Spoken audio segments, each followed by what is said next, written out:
before we actually begin the adventure itself, I think it's very important that I just give you a very brief overview of the world that you're playing in.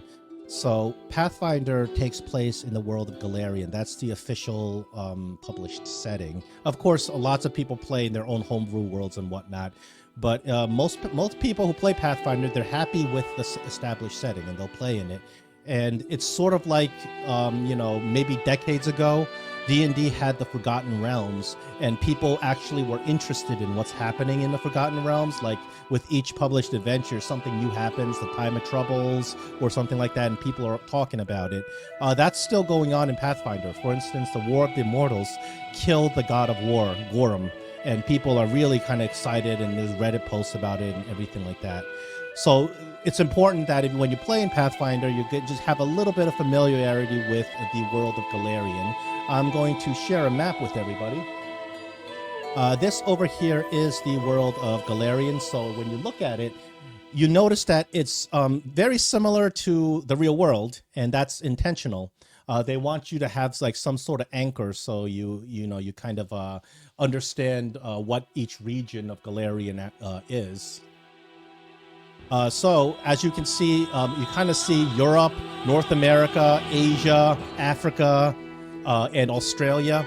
Well, our adventure takes place in Avestan, which is the equivalent of Europe.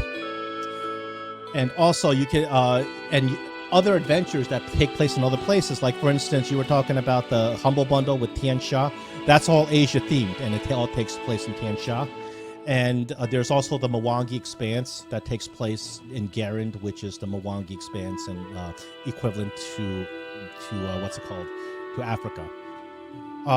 In terms of the timeline, this game takes place in the year, I think, I don't have it written here. It is, I believe, 4,710 AR. Now, I'm going to explain that a little bit. The date of Pathfinder in Golarian is taking place equivalent as the real world moves on, the date in Golarian moves on. So right now it's 2025. The year inside the Pathfinder world is 2,000 years on top of that, 2,700 years on top of that. So I don't know exactly the exact number. So it's very easy to find out what year it is presently. This adventure takes place in the past, in 4710 AR, which is in our world approximately 2010, which is pretty close to when the original Pathfinder Kingmaker was published. And it takes place in Avestan. There's a long history to the Golarian world, but I'm just going to go over an important event so you understand where the world comes from. The world that you see in front of you didn't always look like this. It was very different. It was more like a Pangea.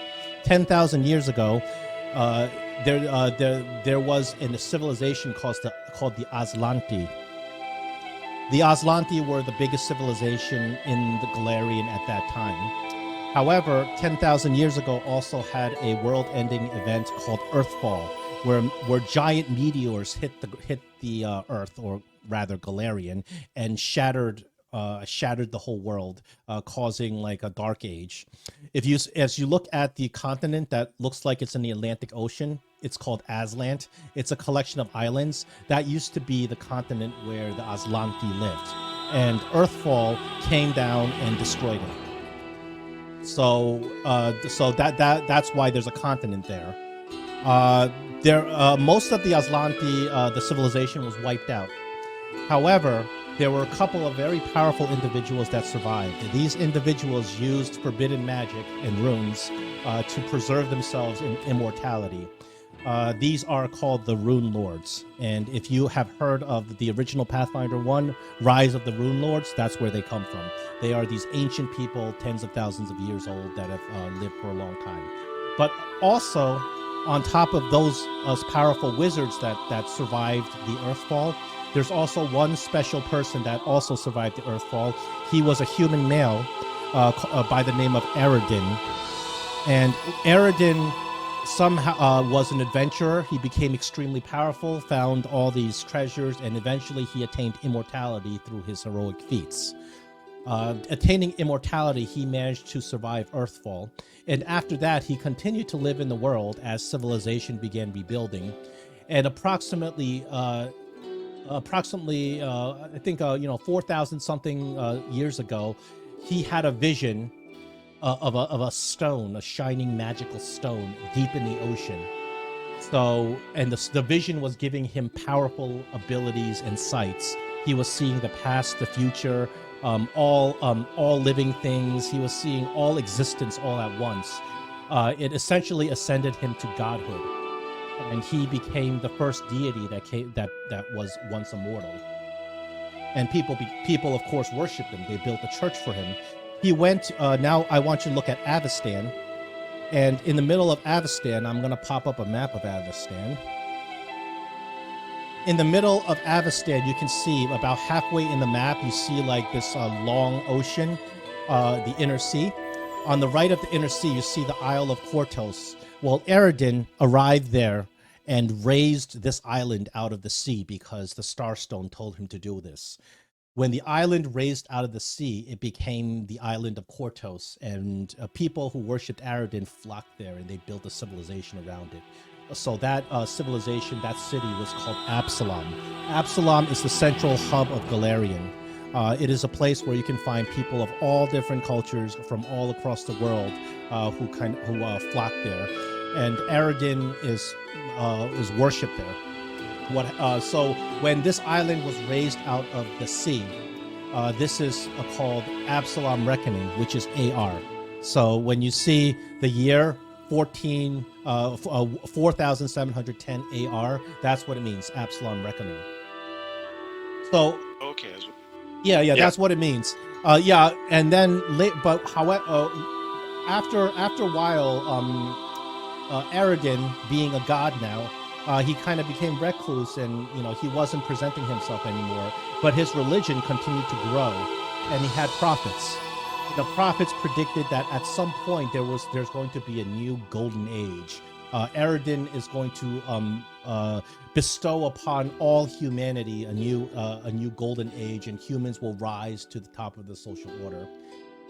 And that day came, and nothing happened. Not only did nothing happen, but everybody, all the clerics and priests who worshipped Aradin, all their powers disappeared. And it is thought that Aradin died, and nobody knows how or why.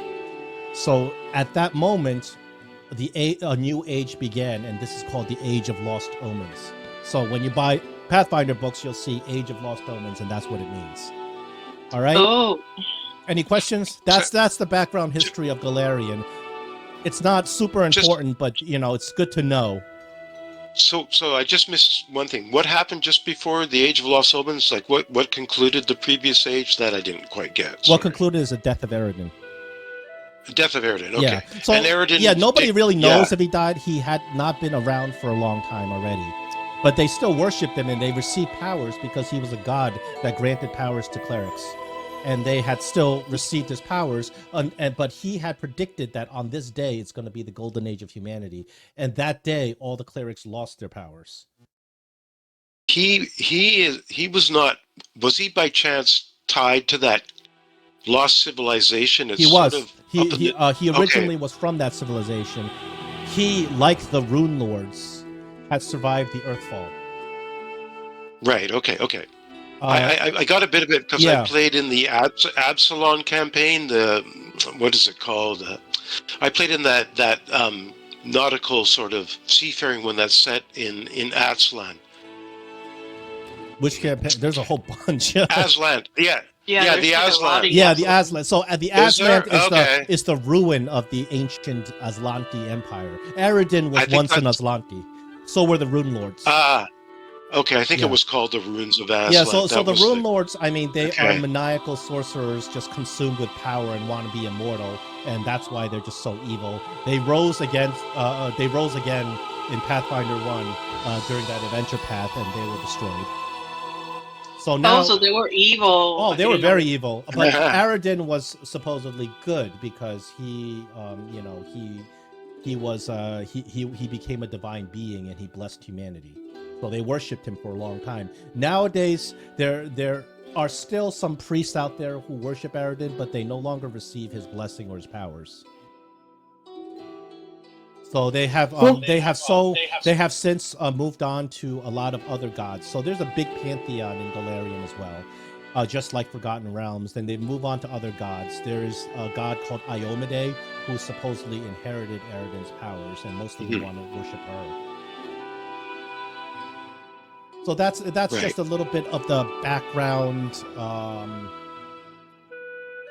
on. A little bit of the. Hey, John. Yeah. Oh, sorry. Can I try the ninja thing? Because I didn't. Go ahead. I don't know anything about the ninja pattern thing, so you do it. Do it whatever you want.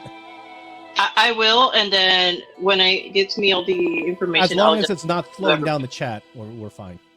I don't think it does. Perfect. I think it's just listening. Yeah, I tried it myself, and what it does is that it gives you like a pop-up where he gives you a summary of what happened. It's not even a voice; it's just it's writing. So it's sort of like an AI that just listens and then gives you a readout. Yeah, a brief summary of things. So sometimes it gives you the names correct. Sometimes it doesn't. So because it's a machine, things perfect.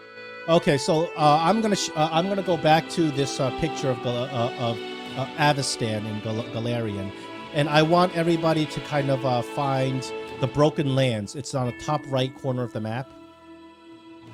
So this is where the entire campaign takes place. It's in a region of this continent of Avestan, which is sort of like Europe, called the Broken Lands. Roughly equivalent to maybe Russia. I mean, if you want to look at geographic locations. And if you look at the Broken Lands, you're going to see a couple of names. You're going to see the Kingdom of Brevoy. That's where the party is. That's where the adventure begins. In the Kingdom of Brevoy is sort of like a medieval land with a bunch of city-states, like medieval France, where you have a bunch of city-states and you have a king, but it's decentralized, and you have a bunch of lords, and they have their fiefdoms. One of these lords resides in the city of Restov, in the country of Brevoy. That's where you are. And that lord's name is Jamandi Aldori. She is an elf, extremely powerful, a very long-lived figure that is powerful nobility in Restov. She has her own castle, and on top of that, they are well known for their fighting style called the Aldori Sword Lords. They have their own specially made weapon called an Aldori dueling sword. And not many people have seen the Aldori sword lords actually fight, but those that do just say that it is almost like a dance. It is so beautiful and spectacular. So that's Brevoy. And also, I want to point out to the left of Brevoy, you see a country called Numeria. You may or may not be dealing with things from Numeria, but Numeria is a country that is kind of bizarre, really stands out among all countries around, in that they possess some sort of technology, like a steampunk kind of technology that uses some sort of electrical energy source, sort of like almost sci-fi, and nobody knows where they got this technology. On top of that, they're quite evil, and they're slavers. And they would go to like local villages and capture people and enslave them. So they actually are a problem for Brevoy. If you go even more northwest of that, you'll see Sokar's Scar. That's where Wrath of the Righteous takes place. But that's not Sokar's Scar. Sorry, that's a world wound there. Yeah, that's where it is. That's where it is. Okay, I remember that. You want to know. South of Numeria, you're going to see labeled River Kingdoms. Well, the kingdom you're going to establish is going to be one of the river kingdoms. The land there right now is called the Stolen Lands. In the ancient past, before Earthfall, this was settled by dwarves.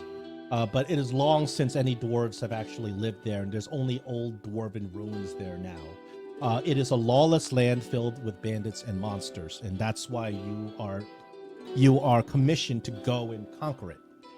However, there are a couple of places that are already established in the river kingdoms. There is one river kingdom that is well established called the Kingdom of Pitax. That is a kingdom to the west of the river kingdoms.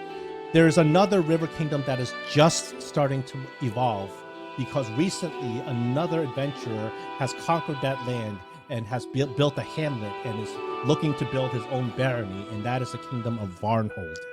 Well, it's not even a kingdom yet. It's just a sort of like a little barony, little fiefdom. Can you ping on the map where that is? Sure. Let me get my ping. Okay, thanks.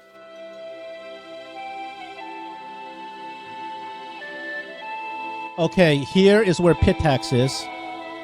Yep, okay. Here is where Varnhold is. And when you guys, if you guys continue into the campaign, I'm going to bring a really huge world map, and I hope Fantasy Grounds doesn't crash it when I try to open it. But that world map will label these things. So my character, for my backstory, is from... Oh gosh, I was just...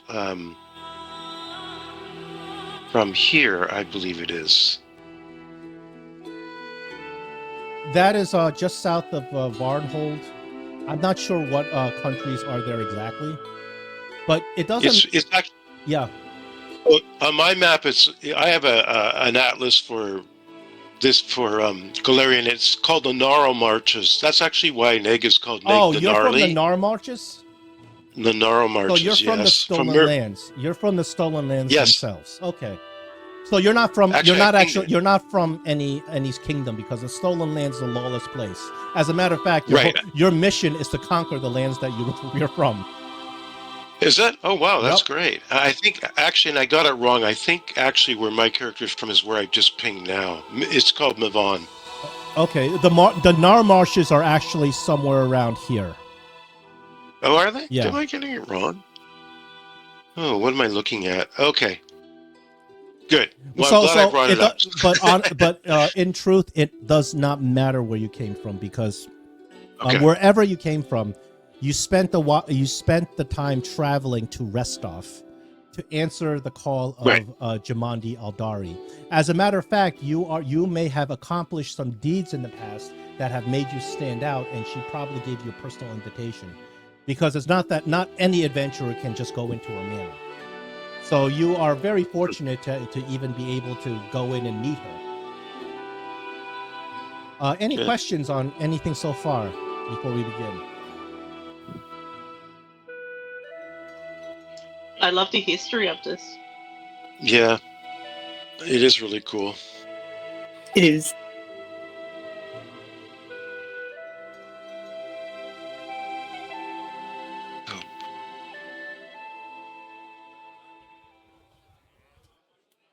Yeah, I can see a little bit out of character, but I have that old atlas or the Inner Sea poster map, and I can see that it has a lot more detail. You might want to be careful, because if you get a source that has was created after the Kingmaker adventure, it might be because this takes place about 15 years before what's going on now. I better check that. So, as a matter of fact, the River Kingdoms is now the kingdom of whoever conquered the Stolen Lands now. Okay, what's still called Broken Lands on mine? That's all the same. Oh, Broken Lands is the general region. Yeah, and the other name that you gave, the Stolen Lands, it is labeled as Stolen Lands on my so map. it is taking place in the time that that Kingmaker was made, because once you conquer the lands, it's not going to be called the Stolen. It's going to be whatever you name it. Right, of course. Okay. All right, so the I'll just this map really doesn't matter, but I'll share it anyway, because it's empty just with your tokens on it. But you are sitting in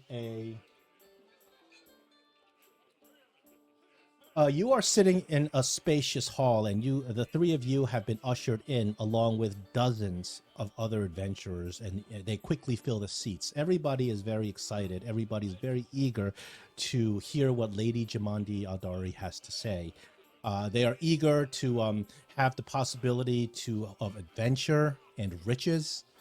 And you look around, and there's a whole bunch of different people of all walks of life, of all different occupations, of all different ancestries that are sitting around. This spacious hall has been prepared for a great feast. The servants hustle and bustle about, while several armed soldiers, all of the house guards, watch over the hall from their positions. when you walk into the hall, your weapons are temporarily taken away from you. Everybody's is because they don't want, obviously, they don't want any fights to break out. And to the north, you see a fire crackling away in a large fireplace. Next to the fireplace, there is an iron lever. Seems to be very well secured and locked in place. You're not really sure what it does. There's two massive crystal chandeliers that hang from the ceiling, 20 feet above. The walls are decorated with painted murals of idyllic woodland scenes, nymphs frolicking, and waterfalls and satyrs dancing in wooden glades. Various winged fairy creatures painted all over the wall like in a fresco, and some of it reaching up to the ceiling like a Sistine Chapel. There's 9 long tables completely packed with adventurers. The three of you have just met each other, and you're sitting at this table here. Servants come around and lay out plates and utensils, and you smell just a delicious feast being cooked up in the kitchens. So, before the food is served, you look around and you see these figures in front of you. I shared this last time in the chat box. But now you officially meet these. And all of these figures are sitting close enough for you guys to converse with and interact with at this point, if you choose to. After a few minutes, a striking half-elf woman enters the hall, followed by an aristocratic middle-aged human man. The man wears finely tailored clothing fit for a noble, while the woman appears dressed for battle in a ceremonial kind of armor, full of little medals. This is very clean. Doesn't look like she's actually been in battle, but more ceremonial. She also wears a fine leather coat underneath with sparkling mail shirt above. At her waist hangs an Aldori dueling sword with a bright silver pommel. Extremely beautiful. It clearly is a powerful magical weapon. The two of them make their way to the head of the table, and the lady remains standing while the man sits down. The lady says, "Greetings. I am Lady Jamandi Aldori," and everybody just immediately claps. Seems like they already know who she is. We both thank you for answering the call for heroes. I am very happy to see a lot of friends as well as new faces here with us tonight on this momentous occasion. Lady Jamandi offers the room a broad smile before she speaks. South of here, beyond the borders of Brevoy, lie the stolen lands. This disputed territory has been claimed time and time again by would-be settlers, but because the area has been a haven for bandits and monsters, it has never been held for long. And then she kind of she stops and kind of looks around the room to see everybody's reaction, and she continues, "Restov intends for this to change.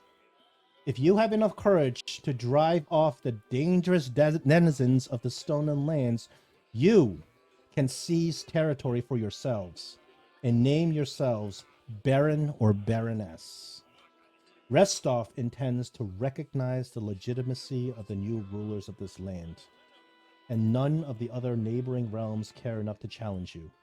We are prepared to provide backing as trade partners and military allies. But you have to show us the courage and the ability to conquer these lands." And when she says this, everybody just erupts in a cheer, raising their goblets up. Everybody's extremely excited. So after Lady Jamandi finishes speaking, she sits down and she motions for the servants to come around, and food is being served. And this is an elaborate banquet. Her hospitality seems to be unrivaled in the region. You have any type of food that you want. You get, you have this big roasted pig with an apple in its mouth. You have delicacies from different lands, from Garmund, delicacies from Tian Sha. The food smells absolutely delicious, and whoever you are, you can probably find something that you're going to enjoy eating in this meal as you sit down to eat.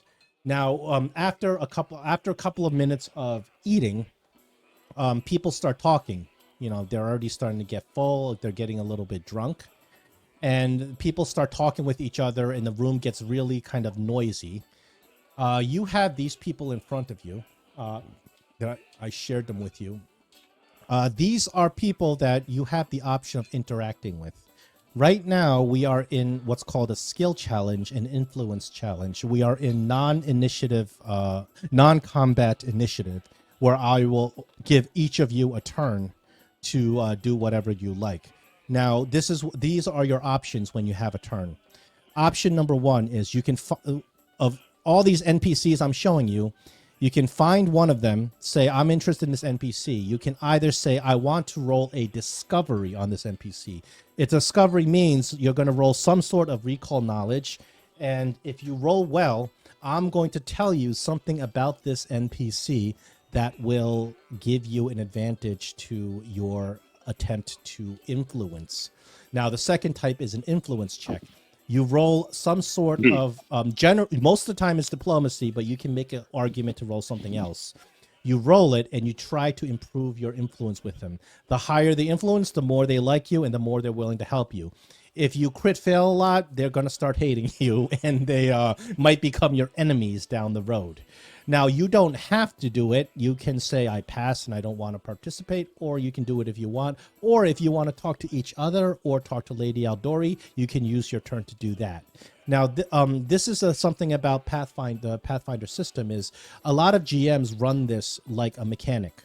They'll be like, okay, I want to talk to Valerie. Let me roll a diplomacy check. What is the Valerie's DC on diplomacy check? You roll this. Okay, that's a success. Your influence goes up. I don't want to play it like that. I'm a role player. So when you talk to these NPCs, talk to the NPCs. And in the middle of the conversation, I will stop you and say, okay, now you roll. And if you role play well, I'll give you a bonus. If you do a poor job role playing, I might give you a penalty, but I'll try not to do that. All right, got it? Yep. Neg, you're up. Yeah. Okay, well, gosh, I'm seeing someone who looks small like me. Sitting at a table. Looks like he has, is it a he or she? But anyways. Who are you talking about? The name Linzi. Linzi. I see, Linzi. Linzi. Yes, Linzi. I am very interested because Linzi is sitting there eating and drinking, but has a big book. Let me tell you about Linzi. Linzi, you know everybody's name just from overhearing it. Linzi is a young halfling woman wearing leather armor and a worn cloak. She keeps a large leather-bound journal in front of her, and she is just furiously scribbling words into it. She is actually going around table to table, getting everybody's name and recording their names in the journal feverishly. She has a lute strapped to her back, clearly indicating that she's some sort of musician. She's also has multiple sketches in her book, all reflecting the day you guys have had when you first arrived at the castle. Where the picture of the a sketch of the castle, sketch of the guards, sketch of some of these other NPCs that have walked in, and she's just she whenever somebody asks a question, she's talking a mile a minute. So that's Linzi. What would you like to do in terms of interacting with Linzi? You can roll a discovery, or you can you can just try to influence. I think Linzi is the woman of my dreams. I mean, my gosh, she's an attractive halfling woman.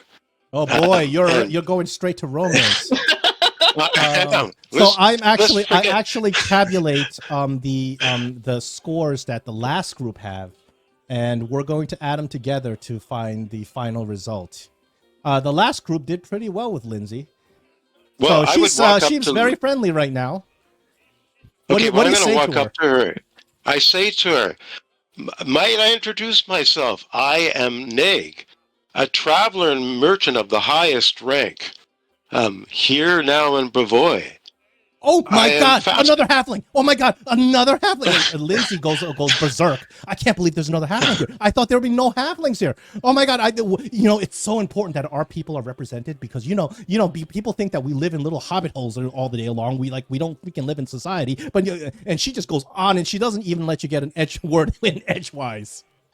I totally agree with her and tell her that if she were to see the mansion that my master had in Mirvov or Mivon, that would be very true.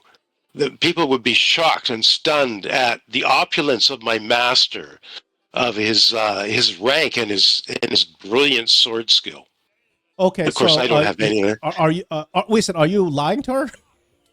Nope, I am Okay. not lying to Okay, her. so this is all true. part of my background. This is true. This is part of my yeah. Just the fact that you are a halfling, there's no other halflings besides you and her. The fact that you're a halfling gives you a +4 circumstance roll to influence.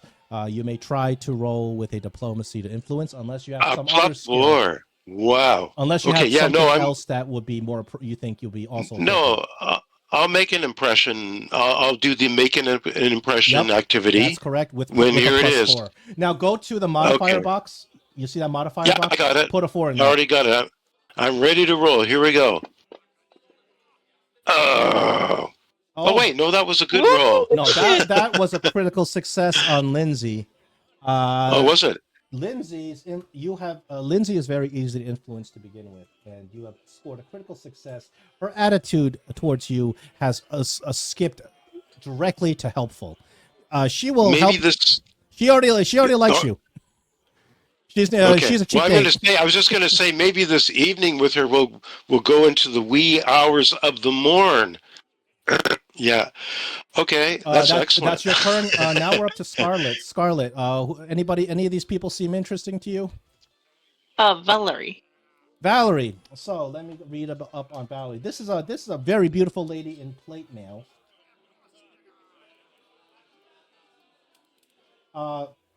Valerie is a tall and exceptionally beautiful woman with striking blue eyes and a warrior's physique.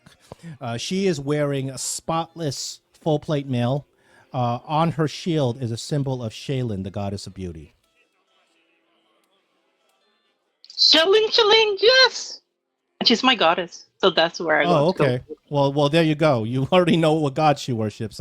Shouldn't be hard for you at all.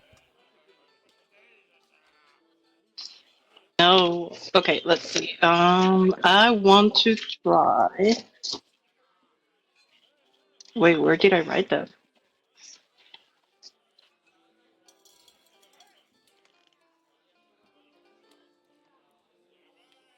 Can you tell me again, because I wrote it down, but suddenly I cannot. Oh, right now, all I want you to do is just talk to her. What do you say to her? I approach her, seeing her shield, and say, "Good morning," or, well, good night. I love how you brought beauty to this world and show it with your shield. She's very noble sounding when she speaks, and she is very courteous as well. And she's a good evening to you too as well, Mrs. I thank you for admiring my shield. It is I do everything I can to ensure that it remains always beautiful as the goddess predicts. I can see that you do valor Shailin's beauty. I also like to see beauty in the world. That's why I follow her. Oh, because beauty is everywhere. A fellow devotee of Shaylin. Well, you are. I am so glad I am in excellent company. I can see that you. So describe yourself. What do you look like? Okay, so I have for hair. It's berries. They're red berries. They're chokeberries. I have a leaf-like type of outfit. I have brown bark skin, and I have green eyes. I said, she says, I am not surprised that you are a devotee of Shaylin, for it is quite apparent that your very existence is proof of Shaylin's majesty. For you are a perfect embodiment of the beauty of nature. So she's complimenting you. She thinks that your plant-like beauty is great. She's complimenting you on that. So now you have an option. You can you have one action this turn. You can use your action to roll discovery, meaning you want to find out more about her. in order to better influence her, or you can use your action to just try to influence her. Okay, I want to discover more about her. Okay, I will accept. So this is a recall knowledge roll, and I will accept these skills. You can use diplomacy to make small talk and find out more about her. You can use religion to find out more about her faith. You can use society to find out, about her in terms of, she seems to be nobility. Or if you have another idea, you can run it by me and probably be okay to do that too. The book tells me be generous to players, so I'll probably be okay with whatever you want to try to do.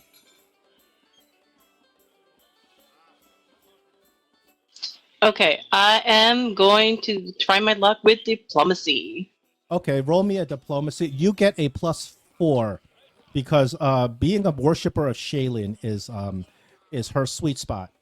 Just like Linzi the Halfling, you guys happen to come in with luckily the right characters to influence these two. Yeah. I actually was very surprised. I didn't think she was a follower of Shilin. I just like her.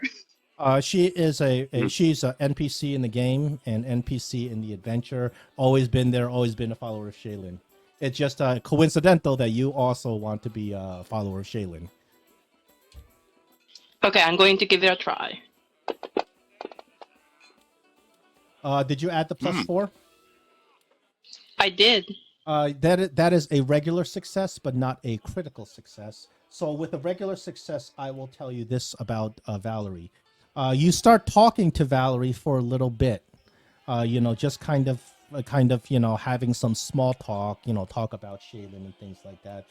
And you start finding out that Valerie was once a champion of the Order of the Sacred Rose. This is a knighthood of Shaylin. And she didn't really tell you why, but it seems like for some reason she's not with them anymore. So this is some information about her perhaps you can use on a next turn to try to influence her better. Talos. Talos, first, I forgot to do this with Neg, but first, can you describe your character to everybody so we know what he looks like? Yeah, so Talos has long light hair, very pale skin, very deep brown eyes, brownish red. He's actually kind of a short guy. He's like around 5 feet tall, but he's very, very broad. It's a he. Your portrait looks a little bit like a okay, she. I was a girl. Yeah, I grabbed kind of messed up, but he was supposed to be more male-like. So imagine a bit more male face. We can always change it later, and you can be a they. Yeah. I don't care. Yeah, but I'd rather just be with the male. I just like how the armor looked. But so yeah, he's he. And around some of his muscles that are showing, there's a little bit of stretch marks. Just because it looks like they've grown recently. And that's what he looks like. He has like that deep red scale mail armor, a long great sword. Okay. And anything else you want us to know about him, just from appearances? No, appearance-wise, good. Okay, perfect. Now, Talos, which one of these NPCs would you like to interact with, if any? Okay, yeah, I want to go for... You can actually both team up on one NPC if you want as well. Actually, I'm gonna grab a couple of ales or whatever the equivalent of beer is here, if they have that. They have every single type of alcohol you can think of. Oh, I'm hearing my voice reverb again. I don't know what's going on. Okay, I'll just... Other people are hearing that? Yes. It is possible that your headphones are so loud that it's putting noise into the microphone. That's possible as well. Okay, I'll just try to keep off the push to talk when you talk. So I'm gonna go. I'm gonna grab a couple of beers, and I'm gonna walk up to Mari. Okay. So I'm still hearing myself. Okay, Amiri. Let me tell you about her. This is a big burly lady in furs. So Amiri is a tall and extremely muscular human woman clad in a mix of animal skins, leathers, and battle-scarred hide armor. When she was walking in, you all saw her with the biggest greatsword you have ever seen in your life. You are wondering how a medium-sized creature could possibly wield a sword like that. Very crude-looking sword with an animal tusk on it. Very crude metal. It looked like it looked like it probably is bigger than she is, and somehow she was carrying that, walking around with it. She seems to have absolutely no table manners. She is sitting there eating that pig with the apple in its mouth, just off the table with her hands, stuffing her face. And as you get to her, she kind of looks at you with food falling out of her face, and she grunts. All right, I'm gonna put down both the beers right in front of her. I was like, looks like you could use a drink. She just takes it and starts chugging. Excellent, good beer. Excellent. It's amazing beer. You know, that's quite a huge slab of metal you have on your back. Oh. I use a big sword myself, but yours is at least double the size of mine. When you say you use a big sword, when you tell her that you use a big sword, one of her eyebrows raises. Oh, is that so? So you also know the power of rage, huh? You know, I understand how to use my emotions to their full extent. And as I'm saying that, I'm going to pull out my sword. I'm going to put it on the table in front of me. No, you can't. You don't have your sword. They took it away when you walked in. Oh, right. How'd you manage to get your sword in? Like, oh, well, that's a long story, and my belly's empty. But she's like, but you know, I can see you're a man of a great strength, and I respect that. I could say the same about you, just for the woman. You know, and then she kind of raised her eyebrow. She's like, you know, you look strong, but I don't know if you can handle a woman like me. Oh, I come in a lot of surprises. There's a lot about me you could learn. Oh, is there? Do you want to roll on her now? You can roll a discovery, or if you think you already know enough about her, you can try to influence her. I'm gonna try to go for the influence. I want an intimidation. Oh, the one I'm not proficient in. You roll an intimidation. You get a +2 because you have you kind of hit her sweet spot. You showed how strong you are. She's impressed by you. You got a strength score of +3, so you know you're in the right place.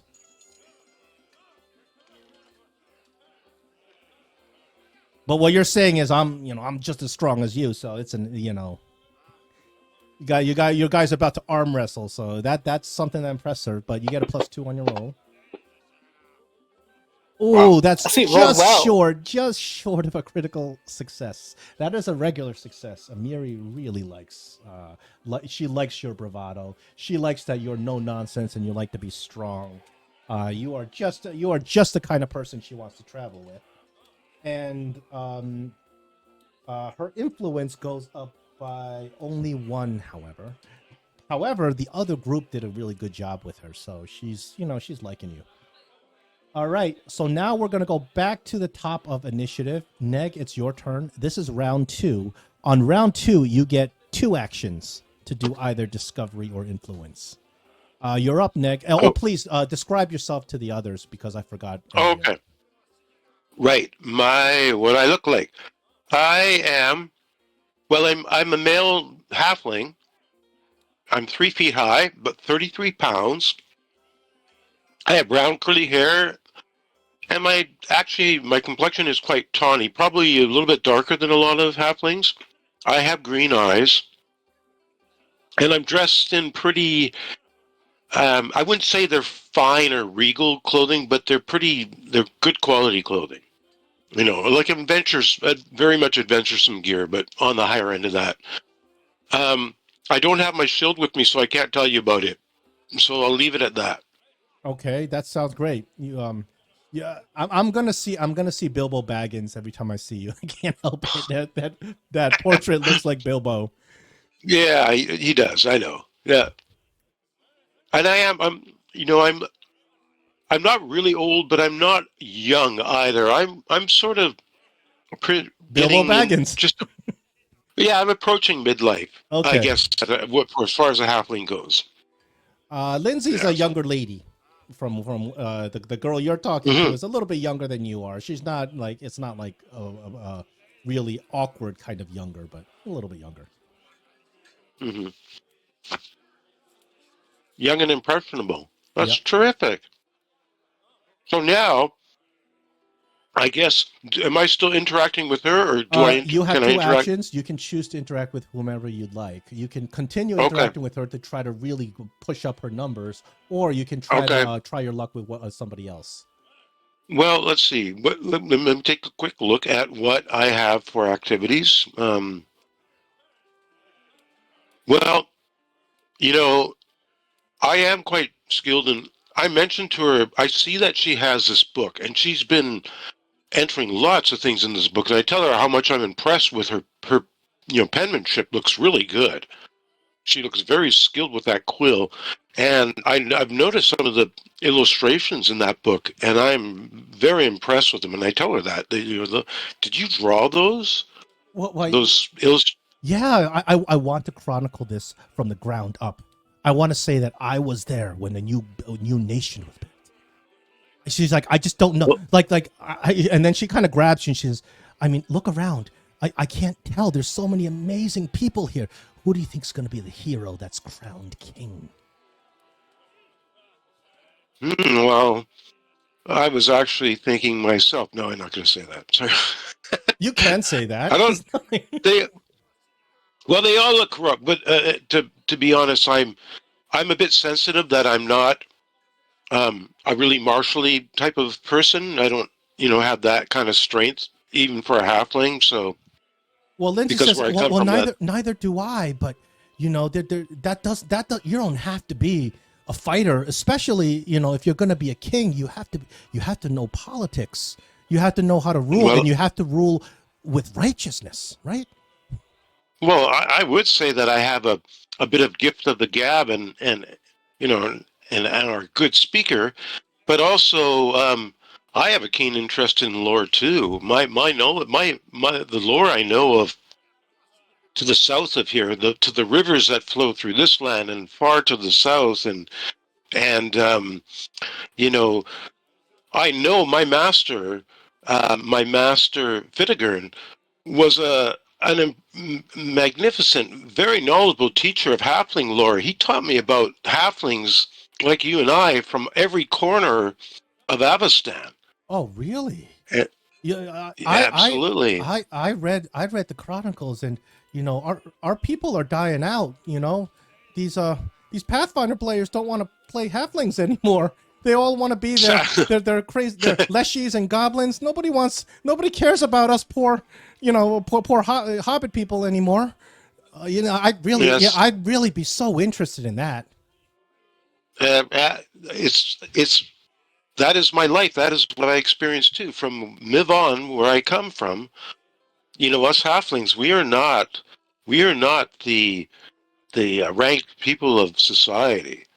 I'm lucky. I'm so lucky that my master took an interest in me. The moment I could walk. All right. I would like a roll now. You get a +4. Okay. You are definitely in close cahoots with her. You are connecting on multiple levels. So, what are you rolling? You can roll diplomacy +4, or if you have a different skill you think would apply. Well, the only other skill that would really be more advantageous is a lore skill. I mean, maybe I could tell her a bit of lore because I know the lore of the rivers. Let me look at your character sheet. Your halfling lore absolutely would apply to this conversation. You may roll that with a +4. You are so in such close cahoots with her that you are rolling +4s. You can't. Hard to fail. You got to really mess up to fail this roll. Here we go. So lore halfling. Oh! Oh my god! You want to use your hero point? You came on a little bit too strong, and you're kind of sniffing her and stuff, and she's not ready for that yet. Well, she is very attractive. There's no doubt about it. Okay, I'm going to burn my hero point. That was you got to calm down your hormones a bit. All right. Oh, there we go. Yeah, That's from a better. critical failure to a critical success. That is another 2 points of success. So now that you have really run up the numbers on her, and the other group also did a great job with her as well.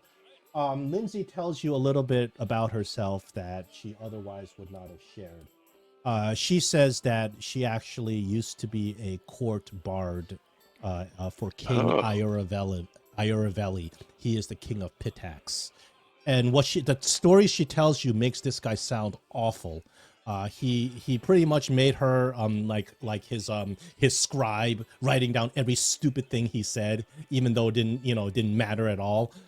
He forced her to work long hours like a slave, and in the end, when she had new ideas about possibly writing chronicles of the stolen lands, he just laughed her off, and eventually he got so abusive and was such an asshole that she just left, and that's why she's here. So you have her backstory. She's like, her dream is to write a long chronicle of your journey, of the journey of the building of Kingdom of Pitax, not Pitax, the kingdom of whatever arises from the stolen lands, and she will no longer work for such a tyrant. But she really wants to make sure that she's with the right group that is going to really conquer the stolen lands. But you've made such a positive impression on her. Well, I'm really excited about that. Second action. You have a second action. How far can you drive up the numbers on her? You want to? I don't. Yeah, that's good. You're trying to get lucky tonight. Well, probably, but I probably want to try and make another impression because, of course, I am from Mivon in the Stolen Lands, and my master, who I'm calling Fitigern the Fair, is actually one of the more enlightened, but he's also, I think now this I may not be right about, but in my town, we have like Eldori blade masters, and my master is one of them. Yet he's powerful and influential, yet he had the kindness to raise me up and treat me almost as if I was family. And wouldn't it be amazing if somehow that place where I hail from, that place called Mivon, became the dominant kingdom of the Stolen Lands, and that someday, what's her name? I can't read. Linzi, that you are writing about the place, the very city I was born in. Well, she says, what you're describing to me about your hometown sounds fascinating, but I was really hoping that somebody would really strike out and just build a nation just on their own. Of course, whatever nation is built can choose to be allies or enemies to every other nation around it. And perhaps if you were influential in that building of that nation, you can create a powerful ally to both Mivon, the place you're from, and Brevoy. And we can put pressure on that bastard King Iravelli, who's trying to, put his own clutches into the stolen lands as well. I tell her that her beauty and her even more beautiful words are inspiring to me. Dare I think that I might someday be that hero that could rise in the very town I was born in? Oh, that's a big boast. I want to, that will be, give me a, you can use a diplomacy. Deception. Well, are you kind of not so sure deep in your heart that you can be the king, or are you really serious about this? No, she's making me delirious with her presence that I'm starting to swoon a bit. Okay, you can use either. They're the same bonus. This time I want a -1 to that roll. A -1, and so I can use diplomacy or I could use deception. Yeah, I guess, they both right? work. Yeah, you're making a big boast. So, but I couldn't use lore halfling, right? Or could I use? I'll the book here says be generous to players, so I'm being generous. Yes, you can use lore halfling. Oh, okay. I just got to find. I'm going to go back to skills then. Okay, so -1 with lore halfling. Oh, that's a regular failure. She says, oh darn. She says, I really love your bravado, but You drank a little bit tonight, a little bit too much tonight, Neg. But you know what? I believe in you. And I totally believe that one day you could be king as well. What, can you imagine that? A halfling king? It's about time, actually. All right. You are best friends with Linzi right now. Scarlet, you're up. 2 actions. Okay. Question: did I perceive if she was sad when she was talking about the sacred rose? Oh yes, that's the whole idea. When you successfully saw that she there's something really wrong with what had happened, which is why she's not with the order anymore. But she's not upfront about telling you why. Okay. Since I perceived that, Scarlet took her hand, stood in front of her, and decided to make her smile because that sad frown doesn't belong into beauty. So she's going. Can I try to do acrobatics? That's not an keep her happy? acrobatics. That's very sweet, but that's not an acrobatics. That would be that's still diplomacy unless you have. I will let you if you want to use something else like a nature, I guess, because you're a plant. I'll take that. Medicine, I'll take too because you're healing her heart. Okay, so let me see. I will go with then. So I cannot use performance either, right? Oh, absolutely. I forgot performance. Yes, you can use performance. Okay, then I'll do performance.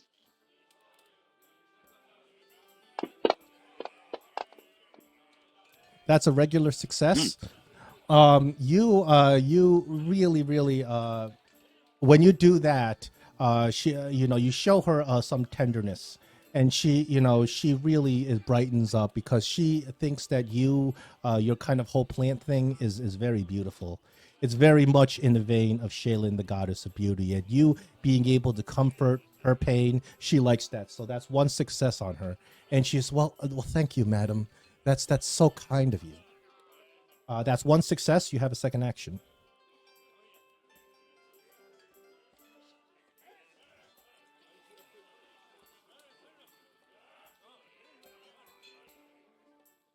Then I want to talk to her about how the reason why I wanted to do this path is to. Oh my gosh, give me a moment. I went blank. Oh, she wants to see how beautiful the world can be in the untouched lands and preserve that beauty in the new when creating the new kingdom. She starts talking about beauty and how even the untouched can be beautiful.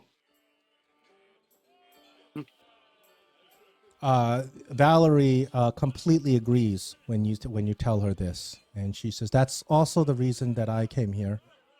She says, well, I've had some troubles at my order that I don't really wish to discuss right now. And I find myself a free agent, though still in the worship of Shaylin.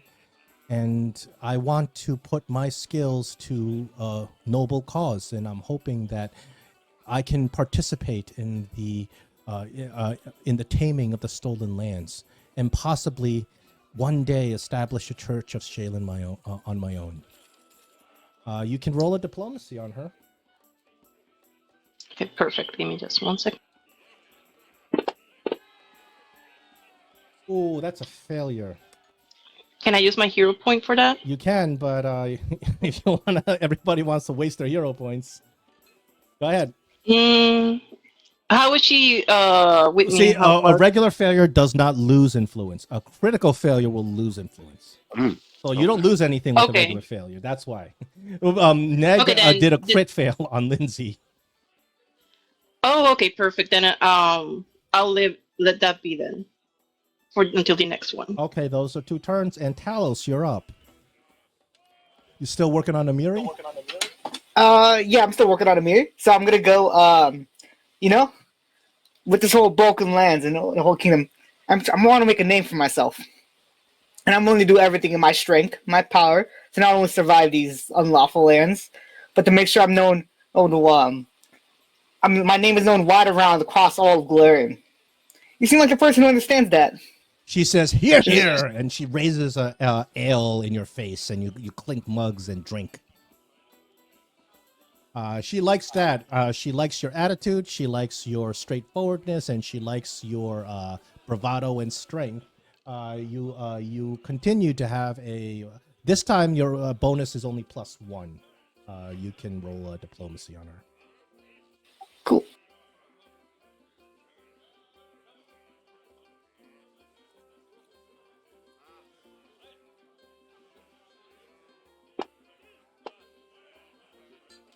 That is a regular success. You have a second action? Good. Okay,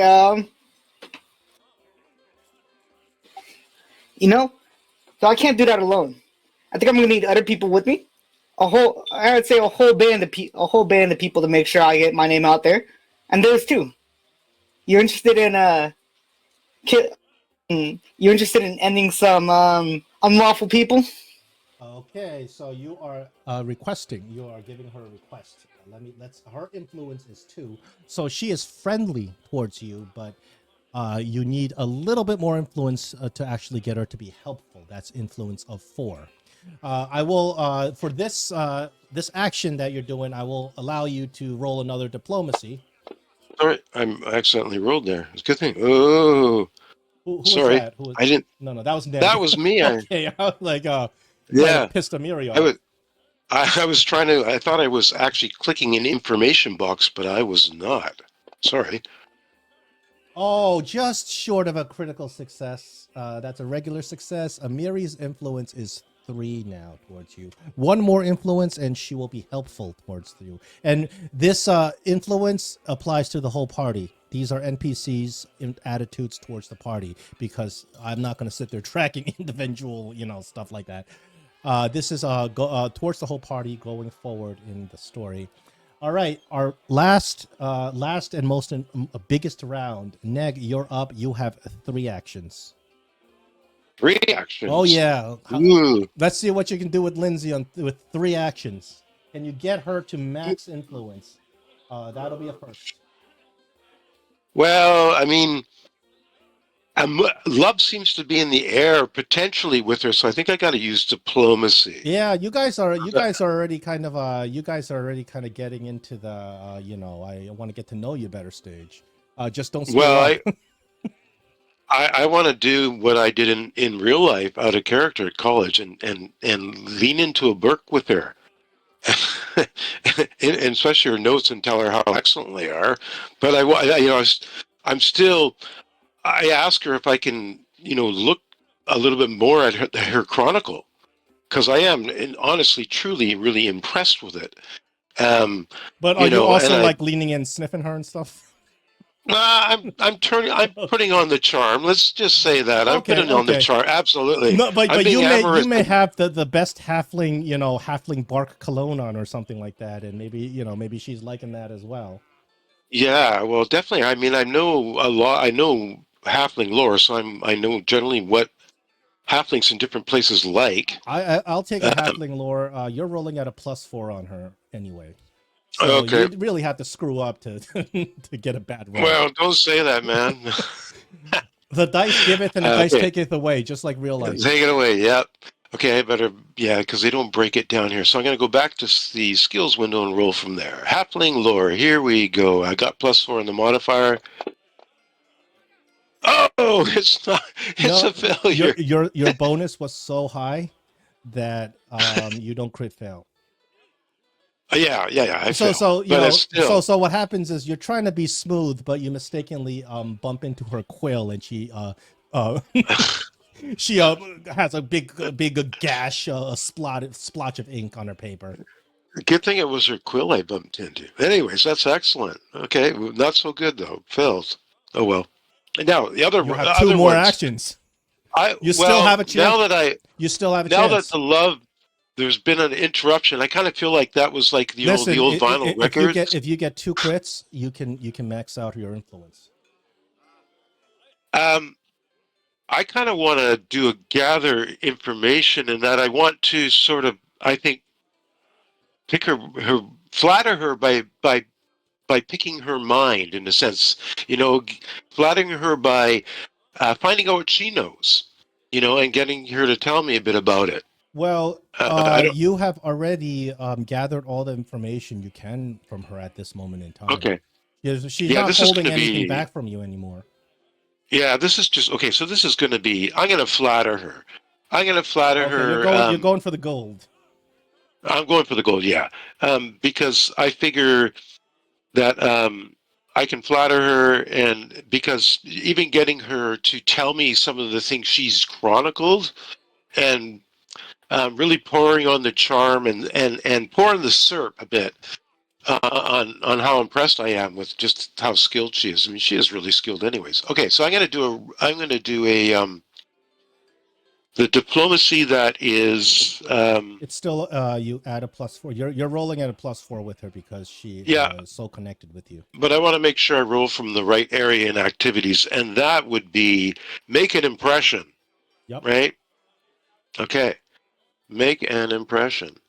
Oh, what would help? It says auditory concentrate. Well, I guess I roll that. Yep.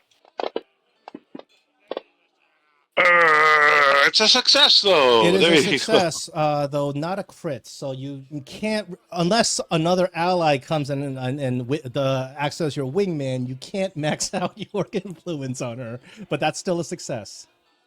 And I have one more action, I think, right? Yep. Okay. A request.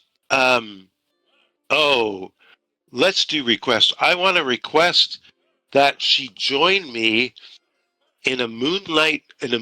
Well, I don't know if the moon's up right now, but a moonlit drink. Oh, the request is not available to you as an action. Your action right now is to influence her. Later on, you can try to request it also. Okay. I'll make an impression again. I just want to invite her to an amorous rendezvous, although I won't say it's amorous, a rendezvous where we could discuss her chronicles in private. Perhaps on one of the upper balconies of this fine establishment. Very well. Later on. So I will roll again. Yeah. So you're making an impression by describing how great it is to be on a date with her. Yeah. Okay. Can I get a +4 on that as well, or you're rolling with a +4 with her because of your Okay. Because Perfect. you're so close already. Okay, here goes. Let's hope. Oh, it's a good one. Oh, yes, Critical success. Her influence is a 7. A maximum influence is 8. However, time is almost up. Dinner is almost finished. You are out of time. Your allies can help and wingman if you want. If you want. Scarlet, you have 3 actions. Okay. Do you want to help? Do you want to help Neg score his date, or you want to keep going with Valerie? I give him a little bit of a sad bow, but I'm going to try and win my lady. Okay. I think that's the best move. Yeah. Okay, so well, Scarlet's still with Valerie, and she says to her, "I found your goal quite beautiful, and I know that while you're not a follower, a part of the Rose, and I may not know what happened, I know that you're a rose still blooming, and I know that Shalene will love anything that you do for her." Oh, that's a very sweet thing to say. That's a metaphor. You get a +3 for your metaphor. Woohoo! I want to try a diplomacy. Can I try? Yeah. Religion also works because you're talking about Shaylin. The thing is that religion for me, it's like 1. Oh, it's your choice. It's your choice what you want to roll. I'll try diplomacy. Yeah. When I give you multiple options, it means you choose whichever one is the highest that you want to do. Okay, perfect. Then I'll give it another try. Go, diplomacy. Do your thing. Oh, not quite. Yeah, that was a good metaphor, but not quite. The dice are not kind on that roll. You have 2 more actions. I want to give it Valerie says, yeah, I wish I could tell you, but it's not, I don't really know you well enough. I wish I could tell you why I'm in this position, but some wounds are just so deep. Go on. So now take a second action. That's true. Wounds are very deep, but don't take it too hard, because, like I said, like a blooming rose, you are going to continue to bloom and grow, and that's the best thing to do. Just keep growing. You make the same metaphor, so no bonus on that one. Yeah, no problem. I'm just giving it a try. Come on, dice. Be nice to me. Give me a crit or something. Something nice. Even a success, I'll accept that. Ooh. Yay! Oh, you're 1 That's a point good short roll. of a critical hit. However, that is a good success. That success brings Valerie's influence to 2. Not enough for her to tell you any other secrets or anything like that. You have a third action.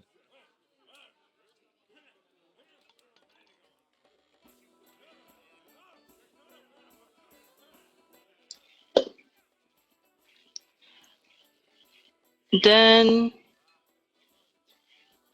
do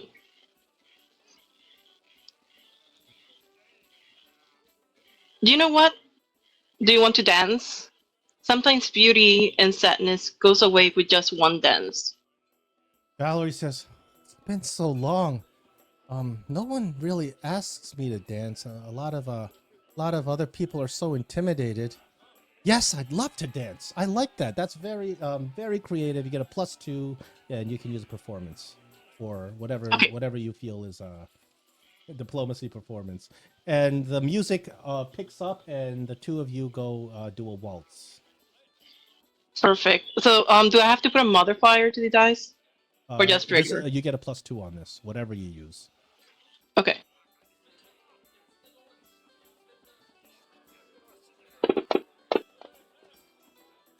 $16, which is still a success. That's your 3 actions. You have increased Valerie's influence to 3.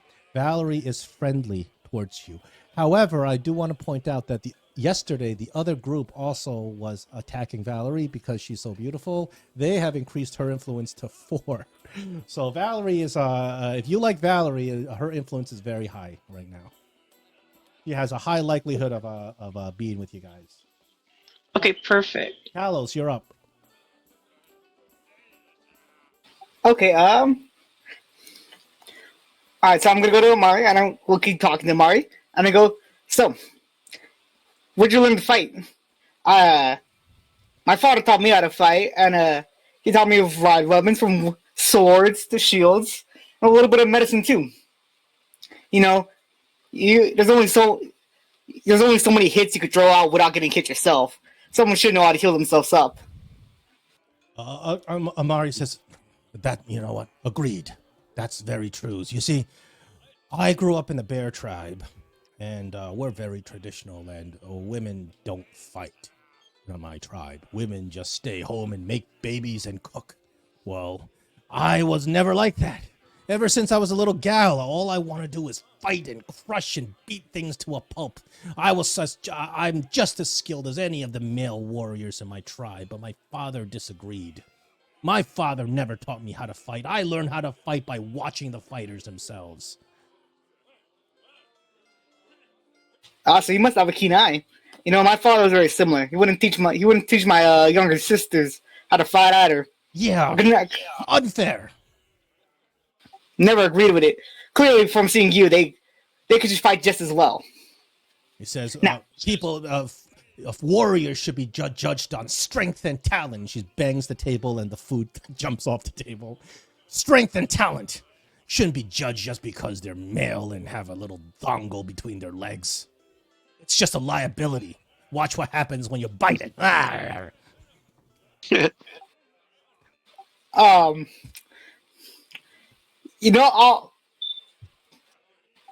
take a bit on the offer on another time, but I'm more interested in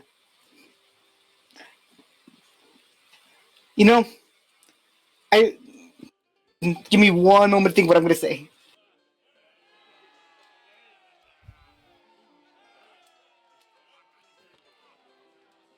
Well, she goes back to munching on the pig.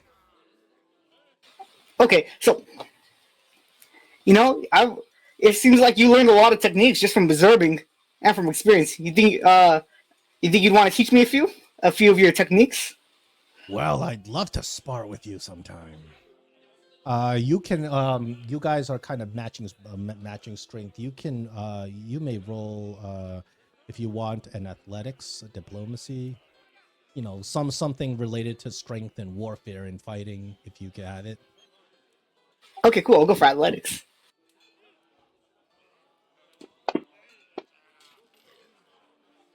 15 is an exact what you need for success. She says, "Yeah, I'm sure there's something I can teach you, and I'm sure there's something you can teach me. Once we're done with these stuffy nobles, we're gonna go outside, we're gonna match swords for a minute or two. Yeah, that'd be great. I'm itching to get a swinging." Me too, but I think we should be well fed for that. I'm gonna let you finish your meal, and we'll connect back up for that fight when this is over with. Yeah. Absolutely. Amiri's attitude towards you is helpful, so she will respond to requests. Okay, awesome. And question, for our party here, like, have you been together a while? Have you ventured together and know? No, you guys each other's just met. You guys just met here, but you're sitting at the same table. You at least have been. You've introduced yourself to each other. You're watching what's going on with the other two as well. Okay, I'm gonna walk across and I'm gonna go sit next to Neg. Okay. I'm gonna go. And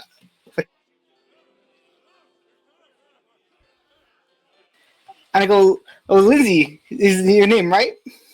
Well, yeah. Linzi and Neg were kind of talking, and as she catch your attention, she's like, "Hey, you're interesting. Look, what kind of armor is that?" She begins sketching. It's a scale mail made by It was made by a blacksmith in I forgot what town. What was the? I forgot the noble town. That's okay. You say the name. It's like, wow, I haven't seen this before. I gotta get it. I gotta get a sketch of this. That's not what here. You go and take all the sketch you want. But what I'm here really to talk about, is big man over here. As I point to Neg, he saved my life before. Oh, really? She looks at you, Neg. She's got this amazement in her eyes. Really? Well, what happened? So there was a bit of travel on the way here, and I had to go to Neg. I don't know if you noticed, but Neg is a little bit of adventurer, and he's been off some in the less lawful lands, and I was traveling there too on my way here, and I came across a swarm of kobolds and goblins. Wow. And real kobolds? Not like the stupid kobolds walking around town wearing clothes and stuff. We've been talking about real wild kobolds. Yeah, real wild kobolds, scales and all, wow. No clothes, these pragmatic tribal weapons, speaking in draconic tongues. And I'll be honest, I'm a strong person, but there was just there was a lot of them, like at least 10 plus. I had no choice but to run till Ned came out of nowhere. He jumped out and used some of his magical abilities and scared them off by shooting waves of light into the air. Whoa! She excitedly is crying. I love your creativity. Roll a deception with a. She is already rolling at a +4. Roll a deception with a +4. So you're gonna max Linzi out with a success. She's already at 7.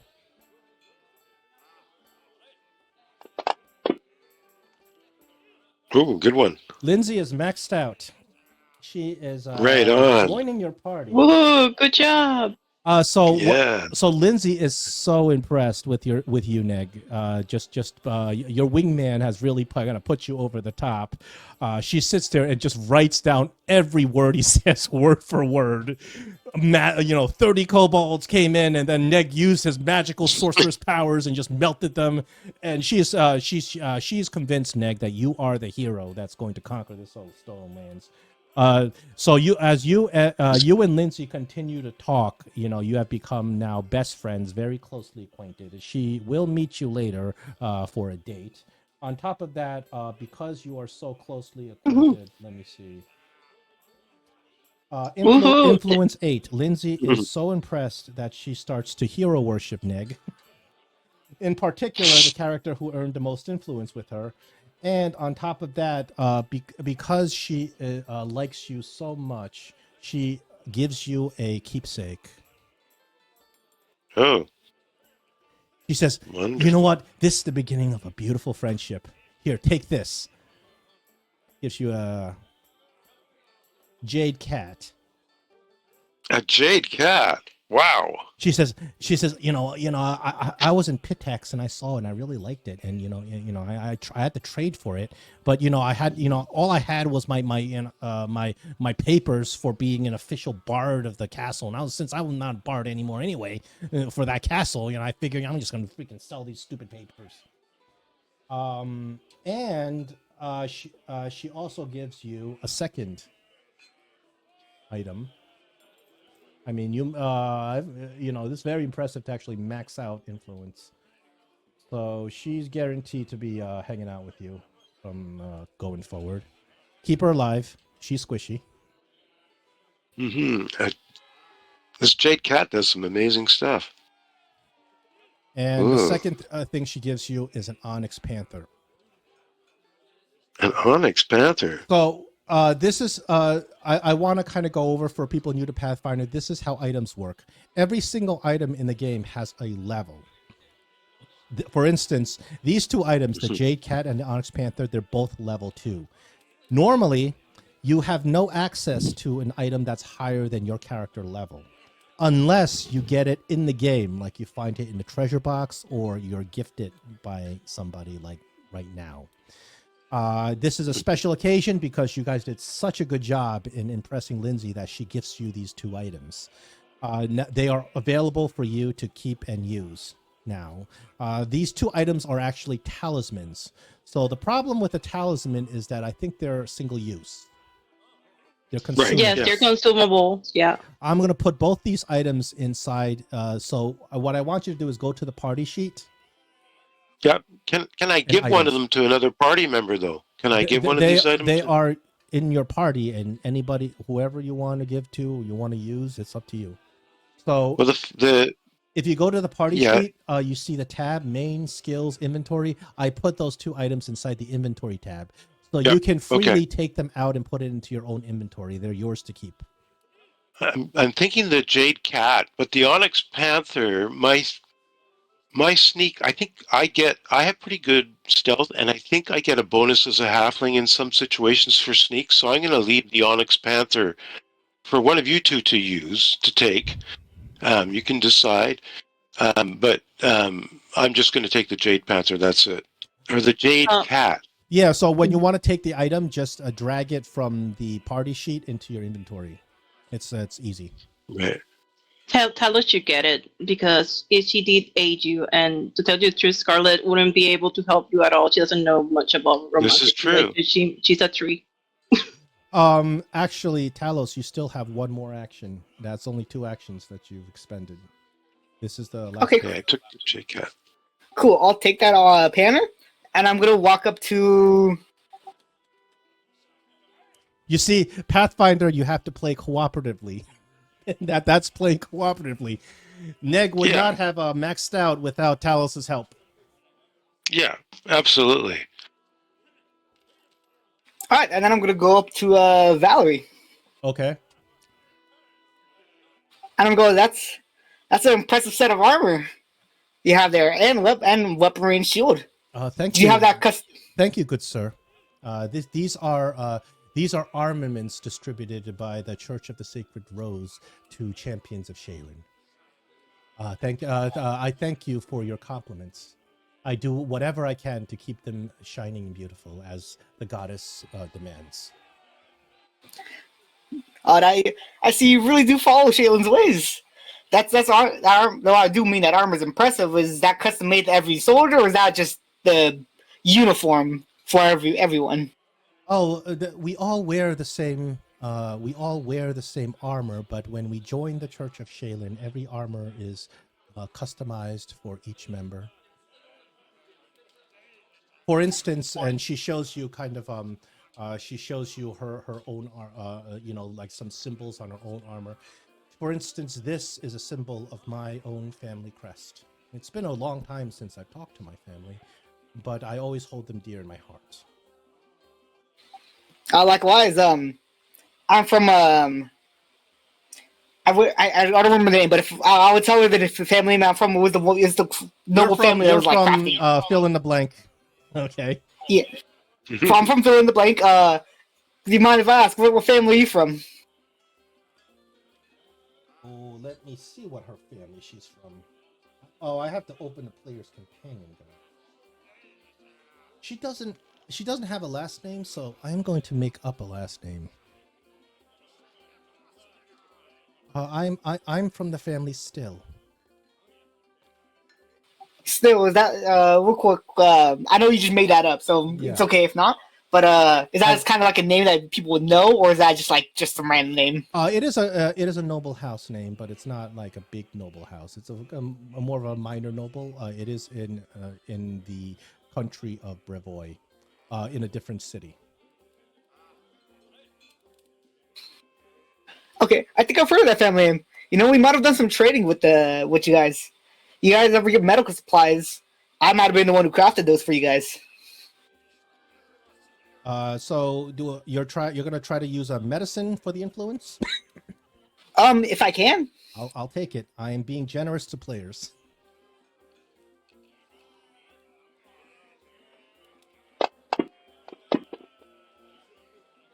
Ooh, a little bit short. She says, "No, it doesn't seem familiar. I don't think we've traded with your family before."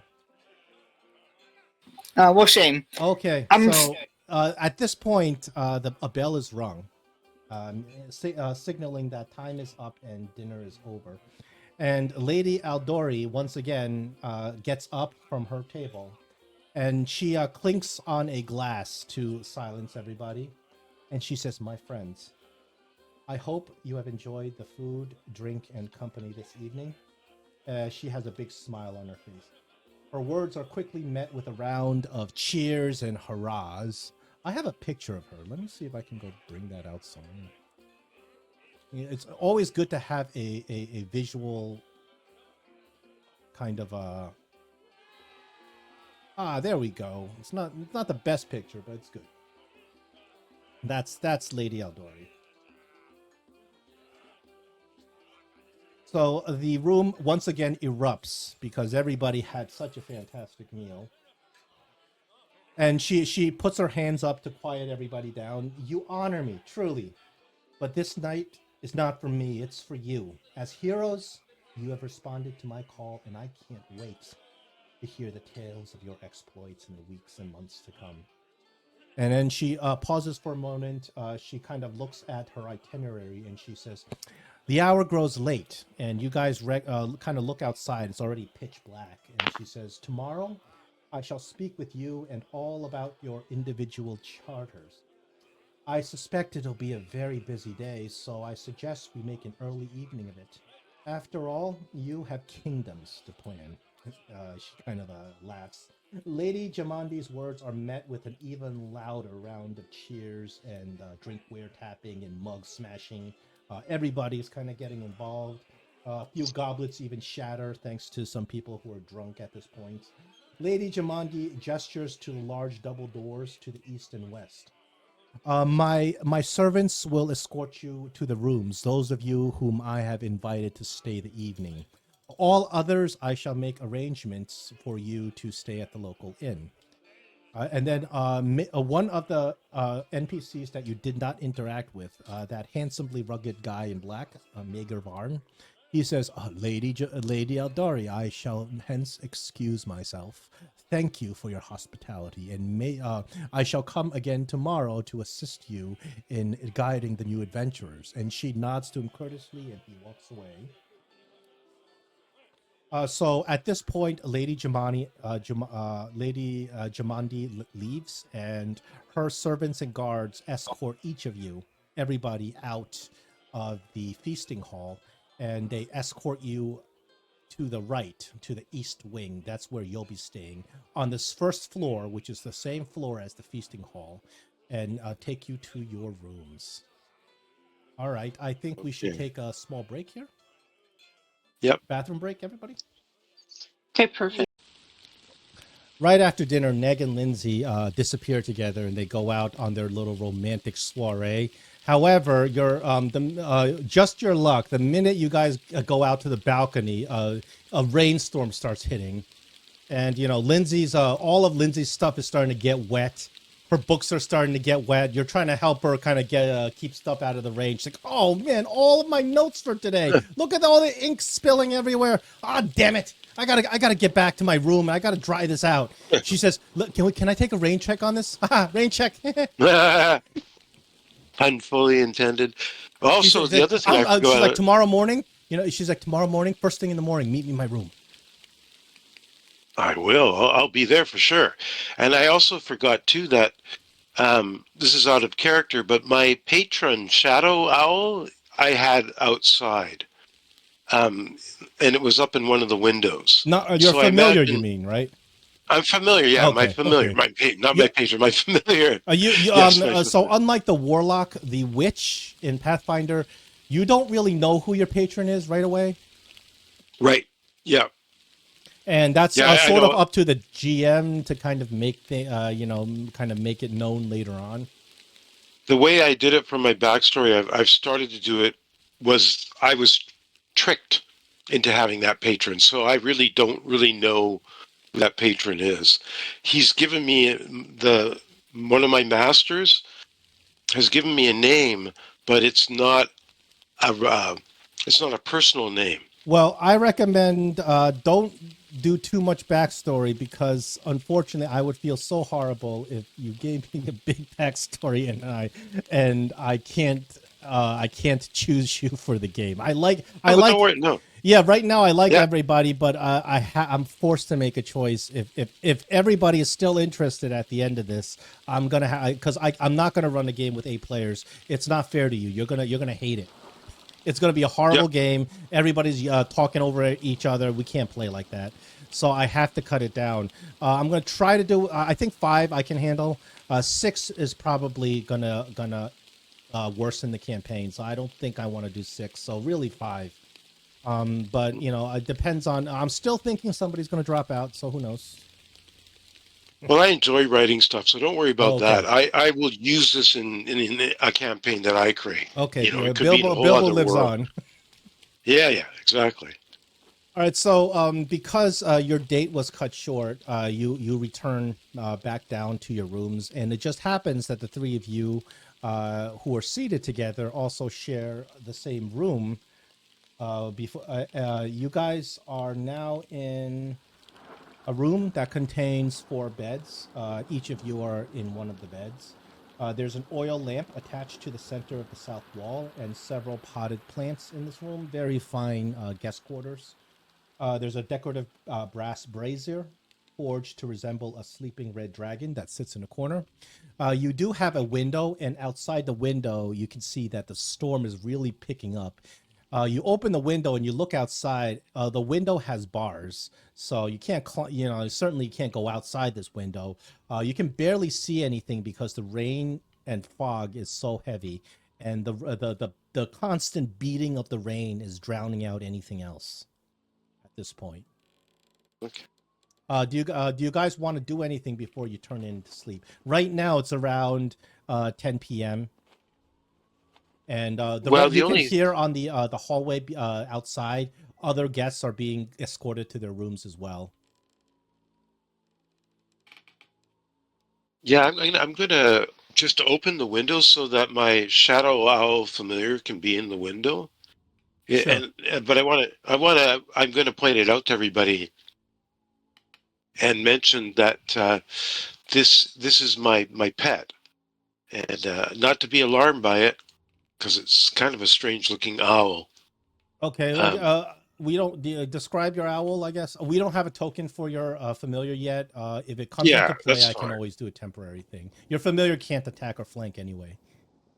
Yeah, so it sort of has like onyx gray, varying onyx gray feathers. It definitely is dark. I don't know what its name is. Is it Doctor Who? HOO? No, I don't. That's a perfectly legitimate name. I've heard so much worse. Yeah, I'm gonna say its name is Jako, Jako. Okay. J, or yeah, So Jako. the bars are just wide enough so that Jako can actually come in if you want him to. Yeah, I want him to come in because it's raining hard, but I just point him out to everybody here, so they're not alarmed. And you know. and in Pathfinder, when you're a witch and you have a familiar, typically most people play the familiar is on their person. If your familiar is on your person, generally it's not a target of direct attack, although it is a target if you get AoE attack like a fireball. However, if your familiar leaves your person and you want your familiar to fly somewhere or go somewhere, then that familiar becomes more of a target for enemies. Yeah, I want to do that because my familiar, for one, has dark vision, and I have an ability where I can use perception through my familiar sometimes.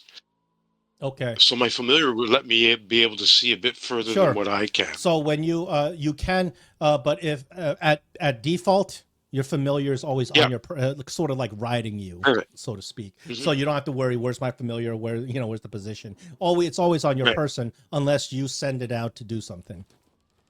Okay, that sounds good. Okay, so now the three of you, do you want to talk to each other or anything? Or are you ready to turn in before the day concludes? Yeah. So I'll go. That's a beautiful looking owl. I don't think I've ever seen one up close. Yeah, he's very special. I don't think I've ever seen a bird really stay to a person before. Did you raise it from birth or something? Well, this Jaco kind of found me. I've traveled the rivers a lot, and I've explored the lands beside the rivers a lot. And Jaco sort of strangely came to me at one point. So he found me. Oh, yeah. Are you some type of ranger? Let's just say I wander about a lot.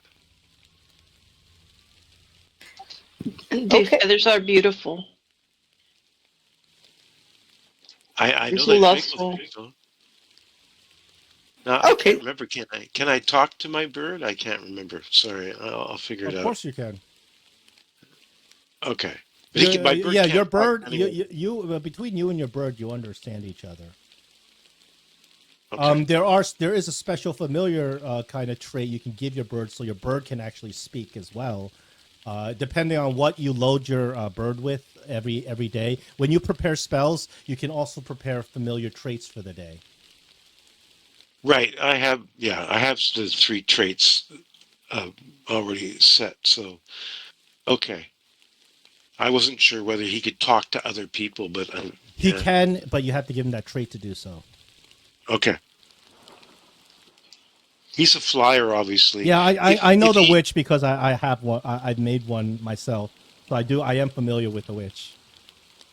I think I made one once and played it for about 1 hour in society. Playing it got killed. What sort of witch are you? What subclass?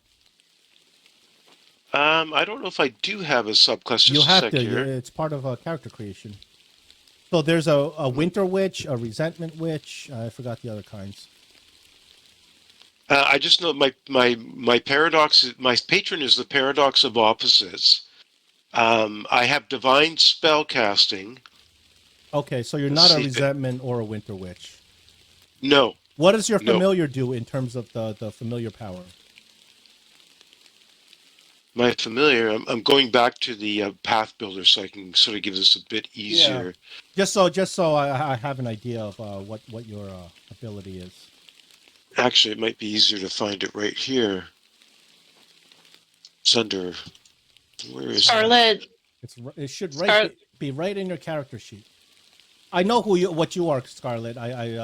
You're the dancing swashbuckler, right? Yes, but I was going to say that she was going to give both of them one of the berries from her hair. It's just a juicy berry. It doesn't give anything, just sweet because she's happy being with you guys. She liked how you guys socialize. I am going to save it and cherish it later. That doesn't hurt you? No, I hardly feel a thing. They're beautiful, aren't they? They are. They very much are. I'm gonna pop it in my mouth and eat it. Do you see that she gives a troll? A twirl. I can't say that word. Twirl. Yeah. Thank you. A twirl. Yeah. And that tastes really good. It does feel kind of weird eating it since, you are a talking plant, but it's good. She laughs. I'm going to look forward to eating this later. I never eat right before bed, you see? I'm afraid it might upset my stomach if I do. It's safe to eat. Is there anything special about this berry? Well, if I wasn't happy about you having it and you get it from me, you probably will find it very sour, very sour. Oh, well, I am happy to have it, so I'm sure it will taste sweet. You see that she gives another troll. She gets happy when you see her happy. She trolls a lot. She's a leaf in the wind. Huh? Being a plant, do you need to eat, did you eat today at the hall, or did you have to just stand outside before the rain? She actually does not eat. She tells you, to tell you the truth, I don't eat. What I prefer is sunlight. It tastes so nice and warm. And if I go outside right now, I will love it. Just feeling that water, oh, it's wonderful. Oh, that's interesting. And these berries, you just randomly glow them. Let's say we can't come across food, can we just ask? I mean that's the DM discretion. I can probably give them, probably not all the time because then I'll have 0 hair for my character. But yeah, probably a survival thing. If the you can probably find some sort of rule for it. We can probably come up if this becomes a thing. Because there's a spell called Good Berries, and the spell is renamed Cornucopia. Oh, okay, I didn't know that. Yeah, let me find a spell for you. If you're interested in maybe making something up regarding that, sure. Take a look at this spell. Okay, perfect. I'll write this down. In regards to my familiar, I have this information on it. It's a familiar of paired perplexity, and it has it's a phase. Where is it? Oh my God! Well, if you're talking about phase familiar, that's a common feature of any familiar. That's not your subclass. So when you choose a patron, the patron has a subclass, and depending on a subclass, it gives your familiar a cool ability. The Winter Witch familiar gets to shoot out ice when you cast the spell. The Resentment familiar keeps conditions on enemies forever and ever. That's the one I use. Right. And then DMs hate it. Yeah, so basically that is that. So my subclass is Paradox of Opposites, and it's pretty strange. It's like life and death, good and evil, light and shadow, vitality and void energy. So you might have taken a subclass from a different. Yep. Okay, so what it probably gave you is that spell you're talking about. Steals life from your enemies to grant it to another. Yeah, and my spell list is divine. And that's my patron of opposites is where I get my religion skill from. I'm reading it here. Your patron steals life from your enemies to grant it to another. The target takes 1d4 void damage with a basic fortitude save. If the target takes damage, a willing creature within the hex's range gains fast healing 1 for as long as you sustain the hex. Okay, so that's your hex. Do you have questions about what that means? It's a lot of stuff. No, No, because I played the equivalent of the cleric in Starfinder 2E, and so some of this stuff it's different but So do you know similar. what fast healing means? That I don't know. That Okay, was not in fast healing Starfinder. is a condition, or it's sort of like it's more of a beneficial condition, but it's Hmm. sort of like the opposite of bleed. When something has fast Right. healing, it gains that number in healing every round. So as long Oh, as okay. you sustain your hex, uh, as long as you keep your hex going, whichever creature has that fast healing will gain one hit point every single round. Okay. This Right. is very useful, especially low levels. The other thing about my pet is you would all have noticed something very unusual about my owl Jaco, and that is that he has two tails. He has two tails, unlike any owl you've ever seen. Oh, Uh, tails from Interesting. Sonic, but they're yeah, owl yeah, tails. they're owl tails, and that is part of his familiar of a paired perplexity. Um, so what I also get from that is when I cast or sustain a hex, the familiar seems to double and be in at two places at once. One creature you choose within 20 feet is stupefied one until the start of your next turn. But it's just a visual effect for the stupefied. But I can stupefy. Okay, Um, so that's another familiar that familiar trait I'm actually not familiar with. it's pretty weird. Yeah. Stupefied It's, is very useful against a spellcaster. Very useful. If you can afflict stupefied one on a spellcaster, it gives you a massive advantage. okay, I'm going to remember Yeah. that. So also remember fast healing. That's sort of like regeneration every round. Yeah. Yeah. So you got a very useful familiar trait. I spent quite some time trying to figure out what to take, but Well, this is very useful as a healing type of character. What you got going on? yeah, I also didn't want to have evil or a negative Yeah. themed Well, on top of that, witch. this is you can heal somebody without expending resources, which is very important Right. because in the game you have several ways to heal. Most people heal with a healing kit or battle medicine. Hmm. However, once you have run out of battle medicine and you're in combat, what you got is resources, healing spells, and healing potions, and those resources are Yeah. limited, and you use them and they're gone. So if you Yep. have a way to heal that does not require this constant resource expenditure, that's very powerful. So you got a pretty good class layout here, very useful. Well, let's hope. All right, so the three of you, eventually after a lot of talking, eventually you guys kind of go to it's getting really late. You guys have been traveling for quite some time. It's time to go to sleep. So you guys slowly drift off to sleep. It's very comfortable quarters. There's cinnamon incense. The nicest bed you've had in quite a long time. So you instantly fall asleep, and then suddenly a scream wakes you up. You open your eyes. It's pitch black. The rain outside has increased to an absolute thunderstorm as you see moments of lightning flashing outside. You look. The scream definitely came from inside. It came from somewhere in the hallway, and you hear a little bit of scuffling. Remember, you guys cannot sleep in armor. So if you were wearing Right. armor, you must have taken it off to sleep. But you can put the armor back on. Takes about a minute unless it's heavy armor. I would just grab my shield at my bedside. That's the only thing I have. I grab my leaf armor and I prepare myself by putting the dueling cape on one of my arms.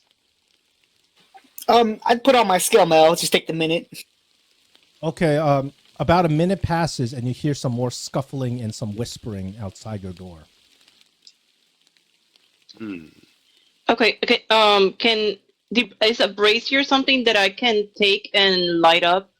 Yeah, the brazer's right brazier there. dagger? A flint to light the brazer's right next to it. Okay, then I I'm can going also to. go ahead. Yeah. No, go ahead. I said I can also cast light on you. or on a weapon or anything you have, if that's something you want as well. I have the light cantrip. Okay, then perfect. She looks at you and show her the sword. Who do you The rapier. So you want to cast light on her sword? I do. I Yes, will I put cast a light light on. effect. Boom! Look at that. You light up. The Excellent. door's closed, actually. So you you light up brilliantly. Everything's clearly out. And the minute you cast the light, you hear some more scuttling outside and some more whispers. Could I try listening in and just see if I'm able to hear what the whispers are saying? Roll me perception.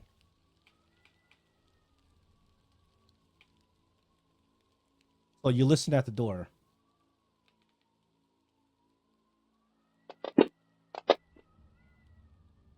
Can't hear anything. Scarlet gets near Neg and whispers, "Thank you. I couldn't really see." You're welcome. Anytime. And I would also try and, I think, listen at the door as well. You can try it too. Good. So in 5th edition, we have something called check spamming, where one player says, "Oh, let me try perception," and he fails. Another player tries. So statistically, eventually somebody succeeds. Pathfinder, it's not quite the same. Most of the time, everybody can try the same check. It's fine because there's crit fail conditions. Ah, right. Cool. Perfect, thank you. I'll try perception. You don't hear nothing either. Scarlet. There you go. Scarlet, you hear some whispers outside. You hear somebody whisper, "They're awake. Be careful." It seems that the fact that you have lit up is kind of transmitted through the door, so whoever's outside knows you're awake. The people on the other side know that we're here because I'm lighting up as a Christmas tree. Wait, do we even know about Christmas? Forget that. Erudentry. The erudentry. Actually, quick question. Which door are we talking about? The one to the outside or the one leading more inside? There's only one door that leads inside. The other thing that looks like a door is a window, and it's got bars, and you can't go through it. Oh, my bad. So okay. I'm gonna whisper. So, what did you guys want to do? Clearly they don't want. If they're nervous about us being up, they clearly want something bad with us. Would you guys prefer to go about this slowly, or do you want to kind of just rush out and just try and surprise them? And I'll be whispering this. Yeah. Well, we could also just wait and ambush them. Although, yeah, you're right. They know we're awake, so they probably won't come in. Can we try to deceive them that we're not near the door? Or anything like that? There is a skill like that. It is called, I forgot the name. It's called what is it? The skill the activity, it's under the activity tabs. I think it's I forgot the name of it. I know there is. It's part of the deception.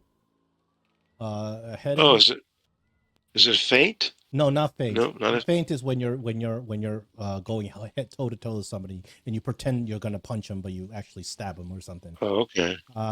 Where is it? Under deception. Oh, you might off guard. Let me see. You might not even. It might require training. Yeah, I think I'm trained in deception, but I don't have it. I just have feint, and I have something. It mentions off guard. I don't know what that's about. I mean, I'm trained deception, but I don't see something. I'm sure there is something. Oh, I just forgot the name. Gotta go open up the book. Deception. Create a diversion. So I'll bring that a skill out. It's not in my activities. Interesting. Yeah, it's under. Oh, yes, it is. It is. I'm sorry. I wasn't reading all the way up. Yeah, I have that skill. I see it. So with a gesture trick or some distracting words, you can create a diversion that draws creatures' attention elsewhere. So what you do is if you roll this and you succeed, You attempt a single deception check and compare it to the perception DCs of the creatures you're trying to divert. Whether or not you succeed, creatures you attempt to divert get a +4 circumstance bonus perception chance. So blah blah. But if you succeed, you become hidden to the creature. So in this case, if you succeed on this check, the creatures maybe will not know that you are where you are. Oh, okay. Okay. Would you That like? sounds like. Sorry. Go ahead. No, go ahead. Well, I think that's creating a diversion is something I'd want to do. I'm kind of a sneaky little halfling. I'll just say that I'll whisper. I'm going to try and hide here against this wall where there's a little bit more shadow. And I just say that, and I roll this. And I probably don't.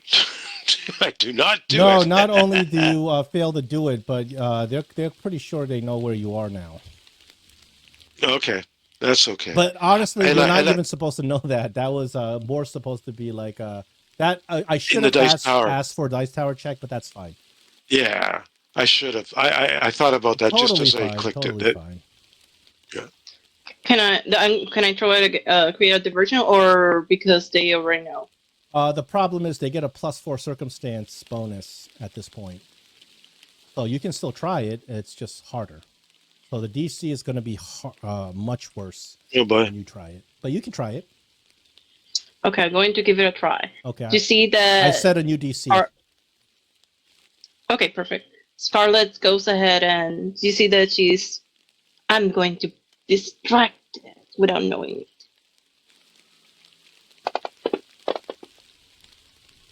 Nope. They're very. They are absolutely clear that you're in there and you're trying to distract them.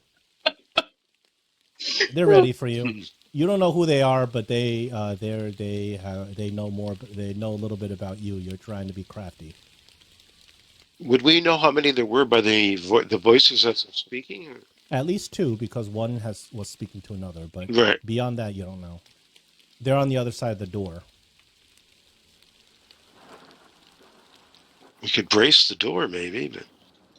But... Well, they're screaming outside, so like we could brace the door, but I don't really know what that would do. The door opens outward, is what you're saying. Oh. Let me move 5 feet back. If they're against, like, did it sound like they were against the door, or? Well, when you heard them, they sound like they were close to the door, but now you don't know.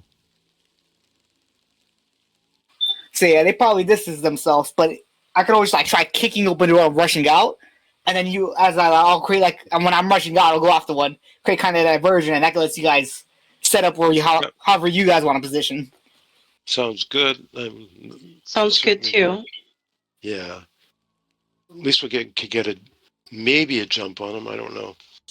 I mean, can we aid her? Aid him? What? Doing what? For her when she. That's I keep thinking her too. It's a him. Oh, I'm so sorry. My bad. I'll switch out the picture. That was kind of on me. Can we aid him in her rushing out and blowing off the door? You can. It depends on what you're asking to do. You may be doing something that doesn't require aid, because it doesn't take any check to just rush out the door. Mm-hmm. So if he doesn't need to roll a check, there's no need for an aid. But with Talos would get a charge, right? Yes, you certainly can charge if you want. If you want to start initiative and just get going, you can do that. I mean, I'm okay for that. I have sudden charge, so I can just rage and sudden charge out. Okay, if you want to do that, then we start initiative and you do that. Yeah, I don't think we're going to be able to avoid this fight. Yeah, I don't think so either. All right, then let us roll initiative. I have some battle music, straight from the video game. Don't tell Owlcat. Roll initiative, everyone. Yep.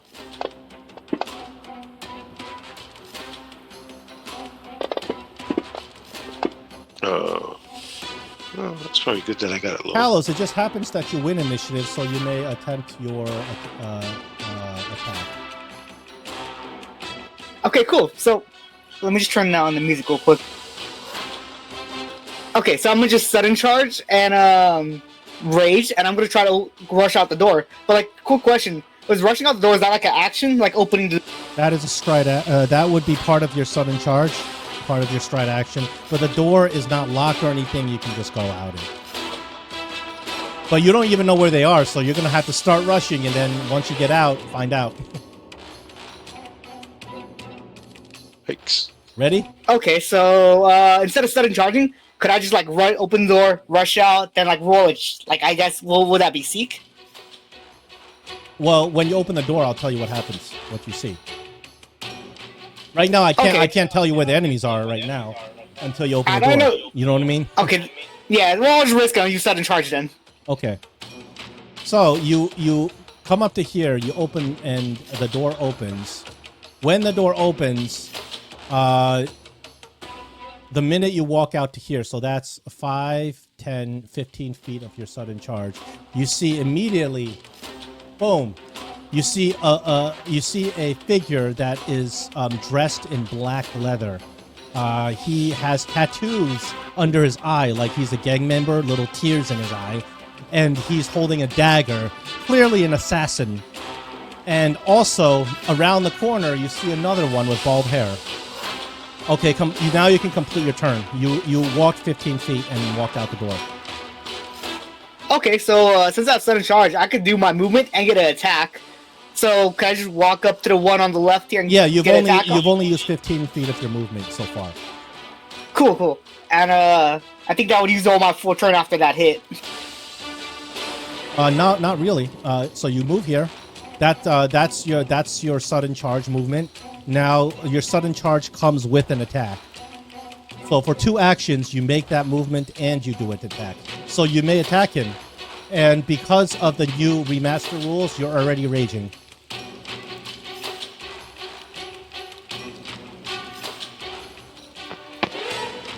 So target him.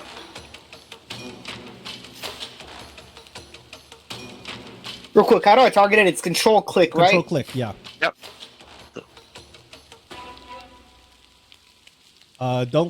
So You're kind of targeting on and off.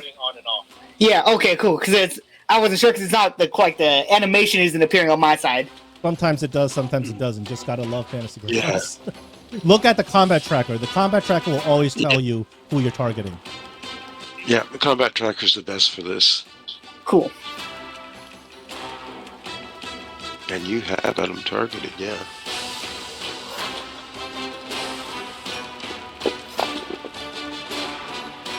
You score a hit.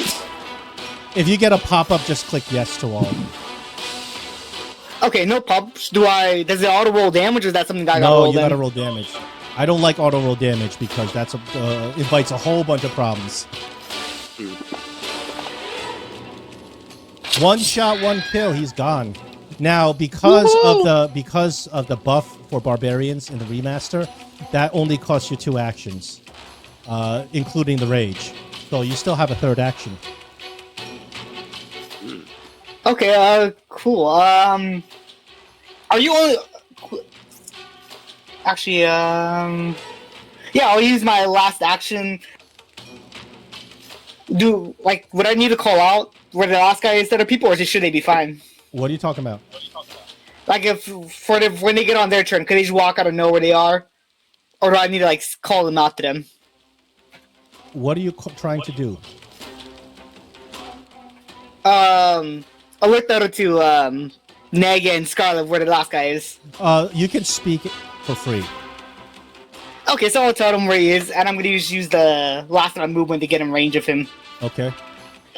Just right. Perfect. Those are your 3. Oh, you want to be here. Okay. Okay, those are your 3 actions. That's the end of your turn. Scarlet, you're up. Okay, perfect. Scarlet moves here, so I can see what's happening. Okay, perfect. And then, moment. Where's I move 5, 10, Then I move here. You can't move there. It's a wall. Oh.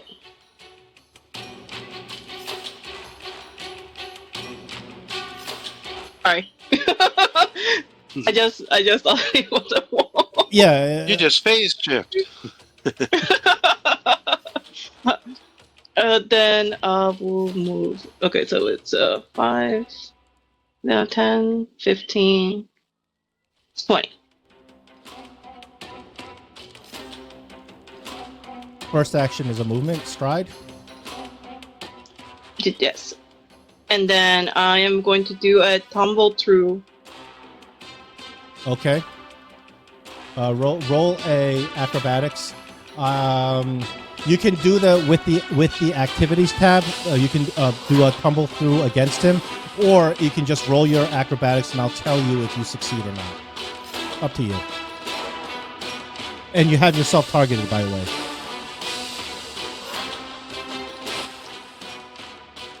Okay. Do I have to target him? Yes, if you're going to try to use your activity, you do.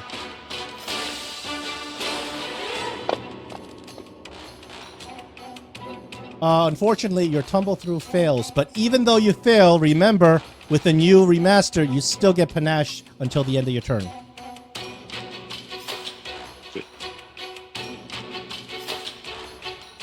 So you tried to tumble through him, but he's pretty quick. You're not able to get around him, but you still got the panache for trying. Then she's going to try to do a finishing.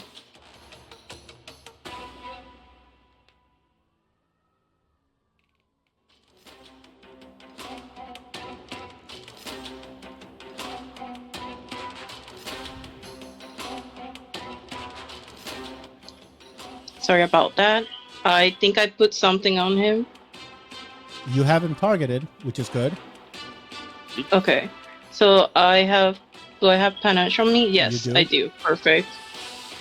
And then I'm going to do a finisher on him. Just let me one moment.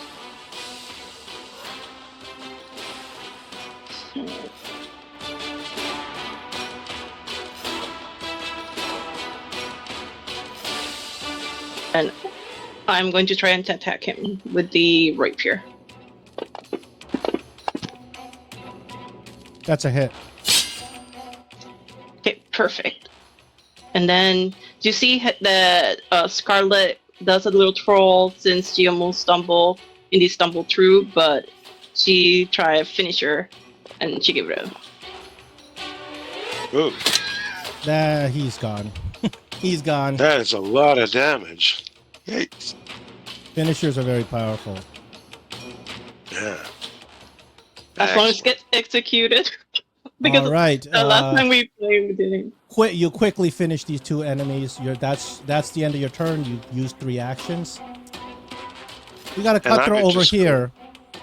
5. Oh no, you can't move yet. It's not your turn. Okay. Because I gotta show you other enemies. Oh, right. What am I doing? Yeah. I didn't. For you.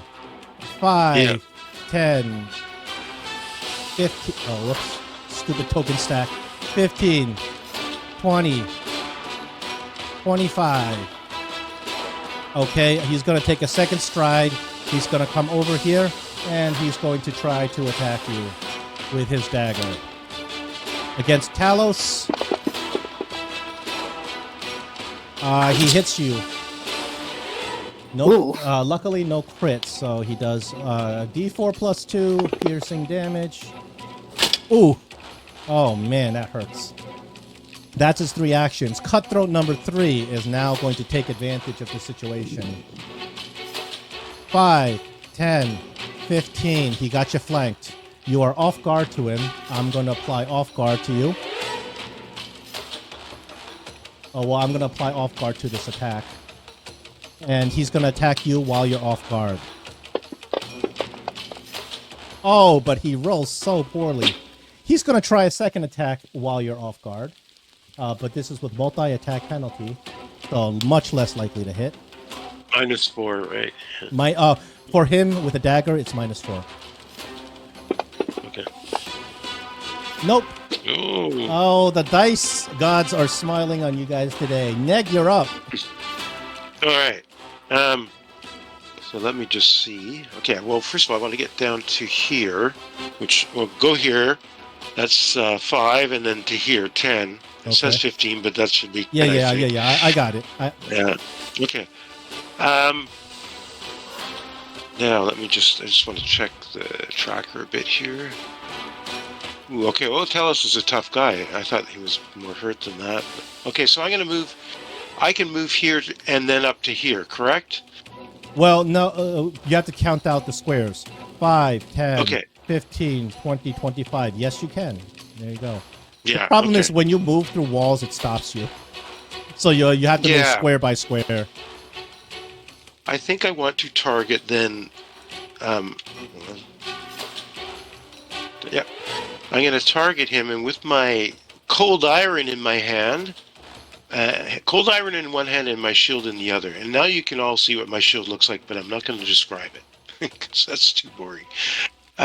So actions, I will use my needle darts. So let me open up needle darts and cast it. Here we go. He is not a fairy creature, so he's not weak to needle. Oh my god, I womp. Nah, that is a critical failure. God, what a time to roll. First attack, and it's a crit. Miss, Jen. Alright, well that's, I believe that is all I can do, because that is a 2-action spell. Correct. So I'm moving on there, up to Talos. Talos, you're up again, you're flanked. Okay, cool. So, I'm gonna just stride down here. Very good.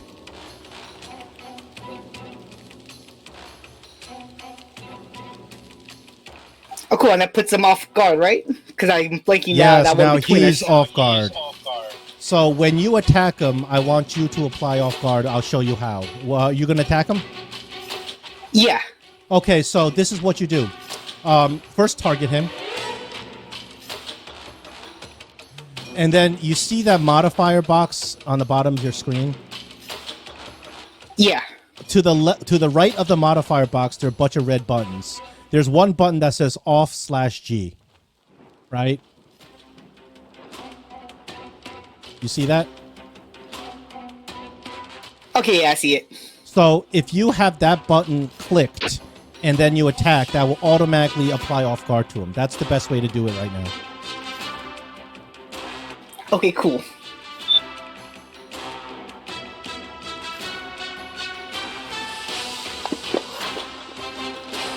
Oh my Ooh. god, we have a critical hit. Brilliant. Congratulations. I don't think he's going to survive this.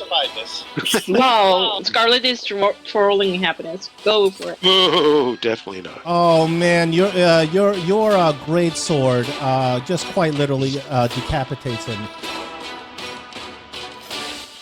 That's amazing. Alright, and I'm gonna use my last turn just to move behind this guy over here. Okay, setting up for another flank. Excellent. Scarlet, you're up. Okay. I move to the other side so I can get flanking bonus. Okay, Thanks to- so you know how to apply off guard to him? Yes. Okay, good. I heard when you were explaining to tell us. And then I am going to fascinate this guy. Okay. So when you do fascination, you can either just roll your performance, and I'll tell you if you succeed or not, or I think if you can find the activity that does it. I don't remember what's called. Performance. Oh no, there's a specific activity. Focus fascination or. Oh yeah, I did a. Oh, they actually made an activity for that. Let me. There might be. If not, then just roll a. Okay. I know his will DC, so. I know I made a thing, so I'm going to try and fascinate this guy. Okay. So. Oh no! He doesn't like plants, so he doesn't care. He doesn't No, care but about your I'm little asking- dance. He doesn't. He hates plants. You know, Well, he's always picking weeds out of his garden and just hates plants. No, you cannot hate beauty. Beauty is in everybody. But don't worry, I'll attack you with Because it's a critical with- failure, you don't even get panache, unfortunately. Okay, so I still have an action, or You took 2 actions. One to move, second to try fascinating. You have a 3rd action. But unfortunately, you got no panache. okay, then no worries. Then what I'm going to do is the skill of the day, demoralize. Oh, How do I do excellent. If you do demoralize, give yourself a hero point.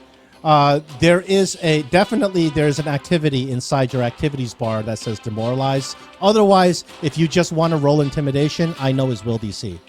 And I'll tell you your success. I already have a hero point. You have 2. You stack up to 3.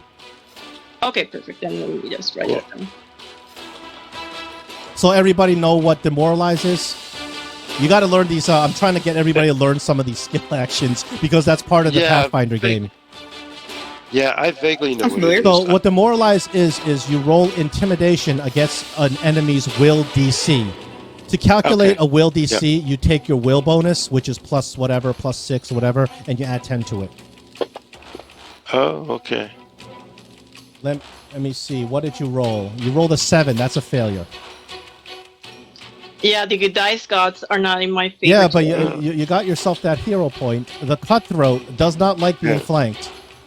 He does not like the fact that he's losing and about to die. He's going to try to run. Actually, I got a question. Yeah. Did I have to add that off guard when I was throwing that dice? No. He off guard only applies to your attack. It doesn't apply to the skill check. Okay, thank you for... Okay, 5, 10, 15, 20, 25. 5, 10, 15, 20, 25. 5, 10, 15, 20. Opens the door and rushes out. He's screaming. There's a bunch of live ones out there. They're armed. And runs out into the other room. Combat ends for now because the enemy that you are fighting has run away like a coward. Wow, that's your way. I could actually follow him and probably get a shot at him, but he got out of. In the future, I will play it out. But this time, he disappeared and closed the door behind him, so you can't see him anymore. Perfect. There we go. Yeah, that would totally prevent me from getting a shot. Yeah, but in the future, I would let you play it out. Right now, it's just okay.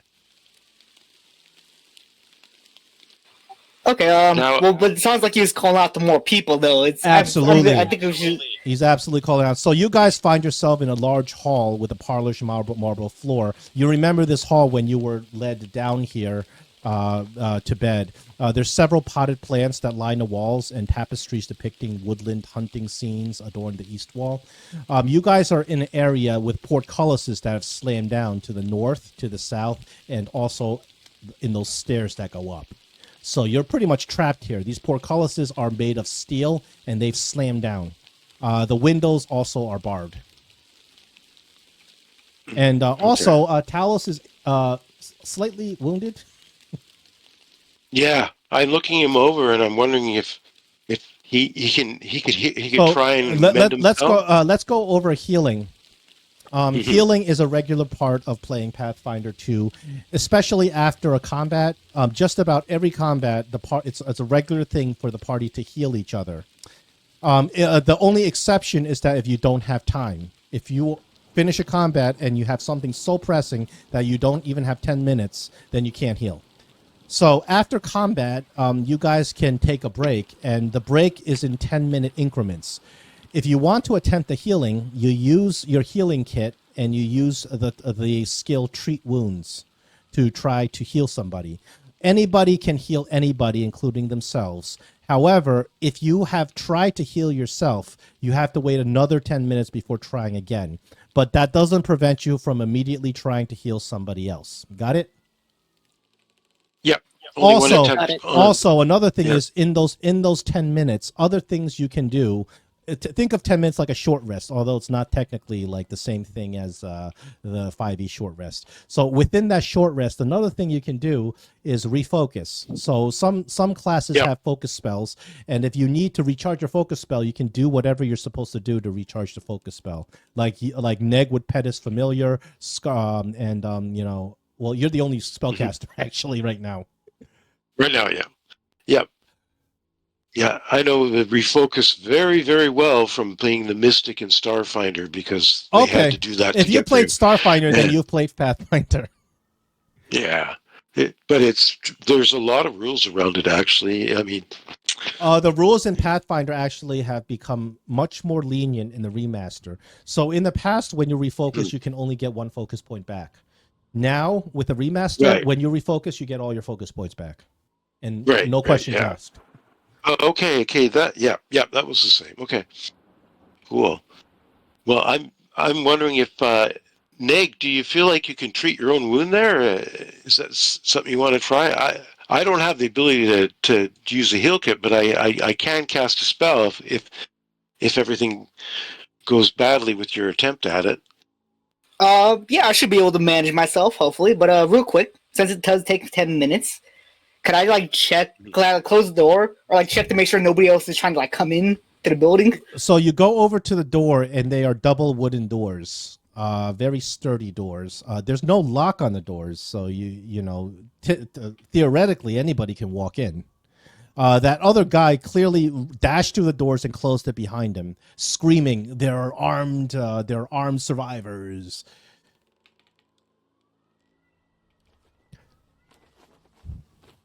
Well, that's good. I mean, we could always put a bet on it if we want to shut it down You for can them. do that. But I don't know. So there's 6 a rooms. There are 6 rooms beside, including the room that you came out of. So you open up another one of the rooms, and you see a horrible sight. Some of the adventurers that you had dinner with have been slain in their beds. And they were never even given a chance. It was absolutely an assassination. And then you open up the other rooms and you see the same scene.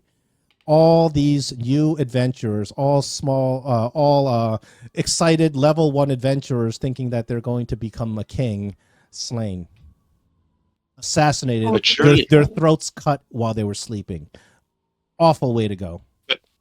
But surely Linzi isn't among them. No. Linzi was actually upstairs. So you're worried about Linzi. You don't know what happened to her. Linzi was upstairs. Her room was upstairs, and the stairs to her room has a portcullis that crashed down. You can't get there now. So now you're. I'm imagining you're kind of worried. Yeah. This is horrible. This is not beautiful at all. We really need to stop this and save all we can. Well, I like your idea of taking a bed or 2 out of these rooms and making sure that those doors can't be opened again. So you block out the door with the bed. You kind of the 3 of you get together, pick up a bed, and just jam it up to the door so it can't open. Yeah. Okay, so this is clearly a coordinated attack. But real quick, I'm gonna go heal myself. So I'm gonna go to the opposite side of the door. Okay, go ahead and roll your medicine check. You can actually try to use the treat wounds activity against treat wounds activity. The DC is always 15 at your level. When you get higher levels, you can opt for higher DCs for more healing. Talos, you can't actually go through that. That's a closed portcullis, so you're actually here. Oh, okay. There's a door that leads to the outside courtyard, but the portcullis prevents you from going there.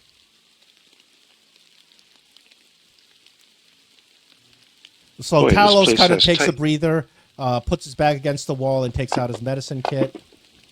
Oh, you critically succeed. Wow. That is 4. I believe it's a 4d8 healing. Whatever it is, you're probably healed up to full. Okay, cool. Can I just roll 4 individual floors, or is there because I'm not seeing a 48 button in activities? If you see an activity, you click that gear. That gear drops down all the scripts. So Neg whistles and says, "Whoa, Talos, did you ever think you might want to be a surgeon?" Oh, my bad. I actually rolled that twice. It's okay. It's okay. It doesn't matter. You had 3 damages to heal. Yeah, Talos impressively, does a perfect stitch on his little cut. He does one of those subcuticular stitches that you don't even see where the stitch came out from. Yep. Beautiful, beautiful. work. Yeah. This is my first set of stitches. I have a good amount of experience. I believe you. That was spectacular. Thank you. It'll be real helpful. I could always help you if that unfortunate happens to you. I hope to never get cut. I need to learn from you. Well, I could always offer classes if you ever have the There time actually for it. is a mechanic for downtime to teach other PCs your skills and stuff like that. It costs some gold. Oh, cool. But you guys don't have any downtime, so obviously. Yeah. Downtime is like 2 weeks. Cool. No worries. We can always say that you did because I have the medicine skill. So Yeah, you have it already. Yeah. I didn't take it. So just went remember back with a medicine check there's a little bit of risk because a critical failure will injure somebody even more. Yeah. It doesn't do constitution damage like, say, in D&D and 4E, right? No. There's no such thing as constitutional. Thank goodness. There's nothing like that anymore. That stuff was a nightmare to manage. There is a drain condition, but it's much easier to figure out than the constitution strength damage. That was like 3rd edition stuff. Yep. That was a nightmare. I hated that because the minute you get one of those things, all your numbers change and you have to recalculate your character sheet. Level drains were the same thing. They was horrible. I remember those days. That was horrible. I hated that. No, there's nothing like that in Pathfinder 2E. There is a drain condition, but it's very straightforward. It's not as bad as it was. And there are status conditions that affect your ability scores, but they're also straightforward. So, for instance, there's clumsy, there's stupefied. Those things affect your ability scores, but they're temporary conditions, and there's scripts for them. Mm-hmm. Okay, cool. By the way, could I investigate the dead bodies? Just anything to indicate maybe they're part of a group? I really was hoping you would, because the other group didn't. Oh, really? Yeah. So you look at what dead bodies are you're talking about? The assassins, right? Yeah. So you guys kind of gathered the bodies of the 3 assassins that tried to kill you. The 4th one got away, but you get the 3 bodies, and they're all clad in thick fancy thick leather armor. They all are carrying daggers. There's nothing like on them that's obvious. These are trained assassins. There's nothing on them that's obvious in terms of who they are. But you do notice that all 3 of them have that tattoo under their eye. I will, if you want to try a society or thievery check, I can tell you more. I also want to give you a parcel. So this is the loot you get off the bodies of these guys. You get 3 crossbows, 12 bolts, 3 daggers, healing potion, and just the magic. 1 longsword. And I'm going to put that into your party inventory. Right now, I'm not calculating weight, but later on I will. You find a magical healing potion, however, and that will be very useful later on. Mm-hmm. So I'm going to make a society roll. Okay, go ahead. Yeah, looking at that, I'm really baffled by that that tattoo under the eye. But of course, I don't really know the lore of this land that well. So, but I do know about society. So here we go. I'm gonna go for it. Oh my goodness! Wow. No more need to roll. You have you have critically succeeded in the society check. You recognize these. You recognize these assassins. They are part of a street gang called the Black Tears. Sort of thugs for hire. They themselves are not a very organized criminal organization. They're just a bunch of thugs.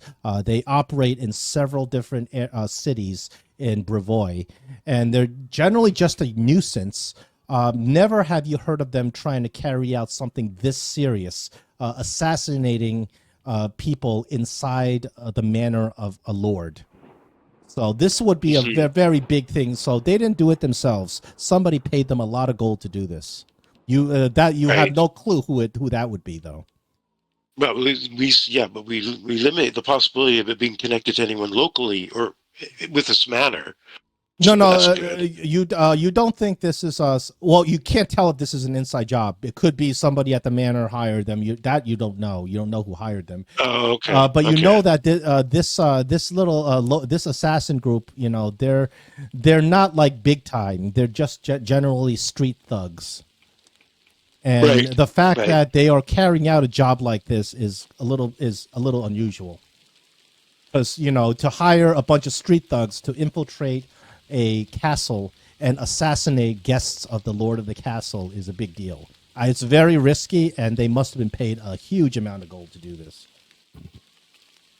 Now, Aldori Manor, is it in what town or city is it? That I missed. You are in the city of Restov. I'll type it out. Restov, okay. Yeah, I'll type it out. I know it. R-E-S-T-O-V.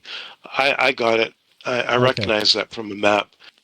Yeah, okay, and that's to the west in and the Aldori family, east. Although they are not the rulers of Restov, they are the most influential and richest family in Restov. Right. They have their own armed security, so these assassins somehow have bypassed trained security. And you just fought these guys. They didn't seem like they were super.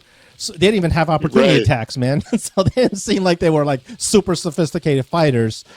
Something, there must have been something that gave them an advantage to be able to overcome all the security guards at the gate and infiltrate the manor in at the dead of night and kill this many people.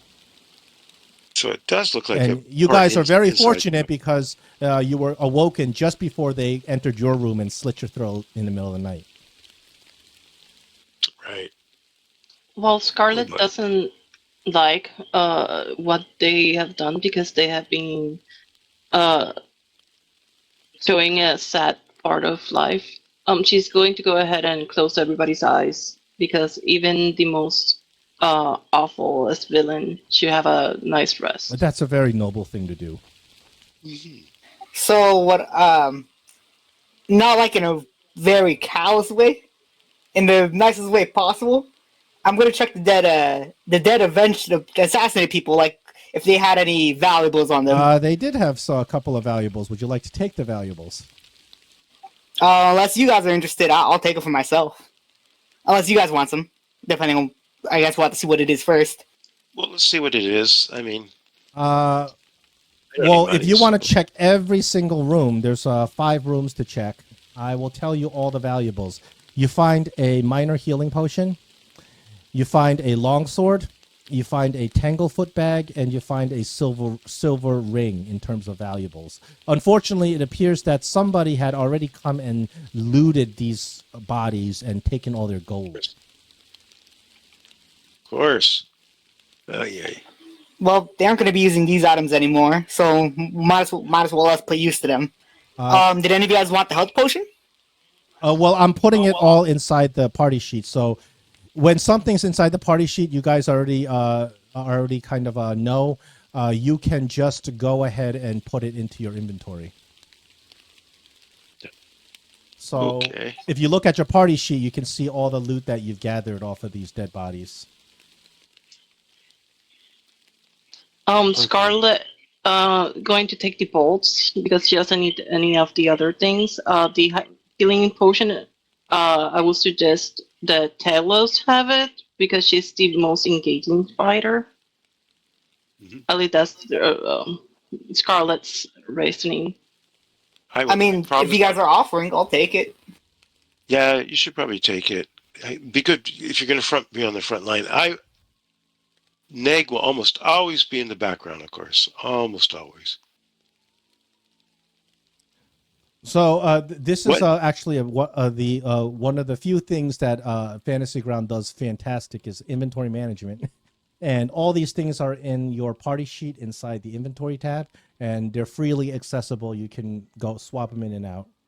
Also, at the end of the adventure, all those items, if you want to sell them, you tell me, and I'll sell them for you for 50% markup, 50% profit. Oh, I The like that. kangaroo bag sounds interesting. I'm trying to remember. I know I've read about them before. My master told me all about them, but I can't remember. If you you can just click the little dragon tab. Oh yeah, to I got it. Yeah, I'm role playing it out. We're Okay. trying to. Whoa. Okay. John, I got a question. How do you take more than one without actually dragging one by one bolts? I don't remember. I think if you, I'm not sure. I think the best thing you can do is if there are that many, just drag one in and then change the numbers. Change the number. Yeah, that's all you can do. There is some extensions, like special store extensions and storage extensions. They but you don't have to work have one of for those. PF2. I've tried them all, especially a Mad Nomad one. If you like error messages, well, I can try installing it again. No, there's only a few rules. So AD and D2E has a few of them that I've used, and that's it. That tangle. Now to throw a tanglefoot bag. Is that a dexterity based skill or a dexterity based action? If you're gonna throw it, we'll go over it when you throw it. It's a little bit involved, but it's not that bad. It is a thrown weapon, so it is dexterity based. Yes. Okay, that might be something I could use. But if someone else is very, very good at dexterous throwing, they might want to take it. But it sounds like a very good controlling type object. It makes them stick. Hey, guess what? I'm gonna throw in a healer's kit. A good idea. I am throwing in a healer's kit. A magical portal opens and a healer's kit drops up into the loot. Scarlet looks at it and touches it. Can I take it? Well, yeah, of course. Sure. Yes, I already got one. Please You do. go right ahead. Please do. I do not have that kind of skill. Somehow I fell asleep in that class. I will take the tanglefoot bag if anyone else doesn't want it, because I think I could probably, being someone who's a bit in the back, probably use it in the right situation. Oh, beautiful! Yes, take it. I have no problem with that. So the tanglefoot bag is a type of alchemical bomb. And when you attack with it, you roll a attack with a dex. Okay, perfect. And then I believe if you hit, it has special conditions. Yeah, on a critical hit, it has a lot of stuff. So what you would do in if you were to be using it in combat is tell me what your dex bonus is and roll that, and I'll tell you if you hit them. And I get that my proficiency too on it, I guess, right? Are you proficient with the thrown item? That's the thing. Right. You might not. If you're not proficient with alchemical bombs, you do not add your proficiency. No, okay. So it's just going to be my dex bonus. It pretty much just be your dex. That's going to be risky because there is an alchemist who is proficient with alchemical bombs and adds their proficiency. Well, if I don't use it, as soon as we meet him, I'll hand it to him. Another thing is that even if you are not proficient with it, I believe it has a failure condition. So even if you miss, you might be able to do something. Yeah, it doesn't. So that's the good thing about some of these consumable items is that even if you're not good at using it, you can still try it and might still give you a benefit. Yeah, I don't know if this one has a failure on it. It doesn't. If it had a failure, would it mention it in the? Yeah, it would. Okay, it doesn't have a failure. That's probably because it's a lesser tanglefoot bag. Ah, right. The greater one might have a failure option.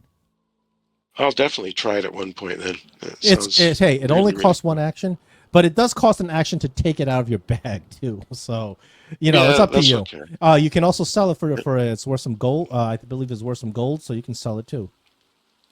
Right, it's worth 3 gold. Yeah. Hey, 3 gold is a lot in Pathfinder. Oh, I know, but I actually ended up not spending much because I didn't take healing, so Oh, don't medicine, so I worry. didn't As need your the healing. levels go up, you're gonna need more and more gold to buy stuff because it's expected that when you hit level 2, you're gonna be trying to get a potency rune. That will Okay. make your weapon +1. So that's pretty much expected for Might every, want to especially if you're a melee fighter. If you don't get your weapon to +1, you might find yourself a little bit underpowered compared to your allies. At level 4, you add a striking rune, which is dramatic because that doubles your damage dice. So a potency rune is a level 2 item. Even though it might be up for sale, you can't buy it until level 2. So that's how we control item power in Pathfinder. The only exception is if you find something in a dungeon, it doesn't matter what the level is. You can use it. Okay. Oh, that's interesting. And a crossbow, that is not a simple ranged weapon, right? That is a martial range weapon. I believe that's martial. Yeah, okay. I can't use it. I mean, not if No, it's a simple ranged weapon. The crossbow. It is? Oh, so Yeah. maybe I would get a proficiency on it. Not that I can't see why I would ever use it instead of my cantrip, but just I wouldn't. We'll sell it. Well, you know what you can do is your cantrip costs 2 actions. Firing the crossbow costs 1 action, so you can use your cantrip and then fire a crossbow. Except when I use my cantrip, I have to be holding that piece of metal in my hand. Oh, that's true. That's true. Yeah. I do have another cantrip where I don't, though.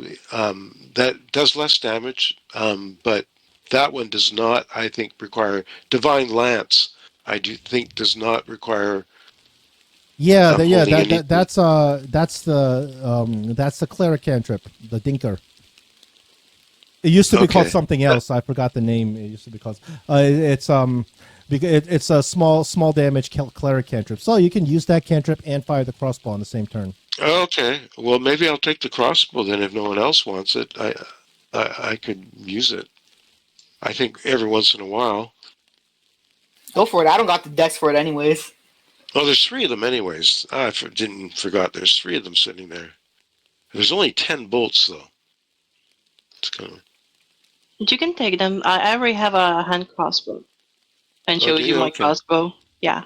I got to be mindful that I'm not getting encumbered. It looks like total bulk 3. No, okay, so right now we're ignoring weight when we start the campaign because I don't want to throw too many rules at the same time. So right now, even if you don't carry it, you stash it in the corner or something like that. It's fine. Okay. I'm still not encumbered with. Yeah, you guys just stash the loot in your bags in your room. Okay. That's perfect. Oh, cool. I won't tell the guards. Oh, I actually took only 1 bolt. Right, I forgot about that, so I'm going to change that to 10, and I'll delete it out. Actually, I got a question. Because I remembered that the guards took our things, our weapons. They gave it back to you when you went back to your rooms. They don't want to, they're not going to take your items away from you. They only took it away from you for the feast because they don't want a fight to break out. Okay, perfect. Thank you. No, I'm not going to make you start this adventure with no weapons. That's horrible. Can you imagine it? Dungeon Master God, I am not allowed to delete the bolts out of the party sheet inventory. I'll take care of it. Yeah, I did change my character sheet so it says I have 10. Actually, I did the wrong thing. I said I had 10 fine clothing. That doesn't work. That's you're a hoarder there. Well, I have the thievery ability, so maybe I stole 9 sets of fine clothing. I don't know. If you scroll the number with the mouse, you can add the number of how many bolts you want. Right. Oh yeah, I forgot about that. You're right. Yep. Yeah, that's easier. Cool.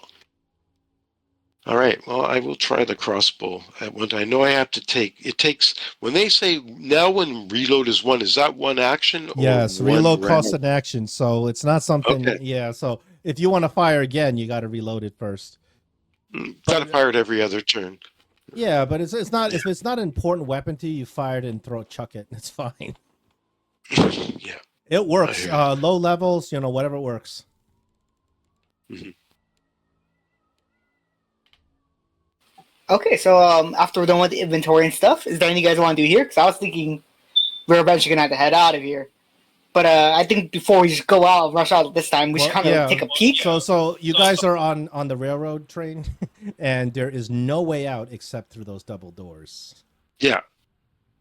Yeah. Can you point? Can you point where they are? Sorry. Okay, thank you. I'll ping on them. Oh, maybe I won't. No, I can't ping on them because they're in shadow. No, but you showed me. How do you do that? Oh, there's the ping button on the so you have to drop down the toggle toolbar on the map. You have to drop that down on the map, and you have a bunch of toolbars. There's also also a button that makes it a pseudo 3D. I don't recommend that because it makes movement hard. Oh yeah, but there's also a key shortcut, but I do not remember what it used to be. Spacebar, but they took that off at one point. They changed that.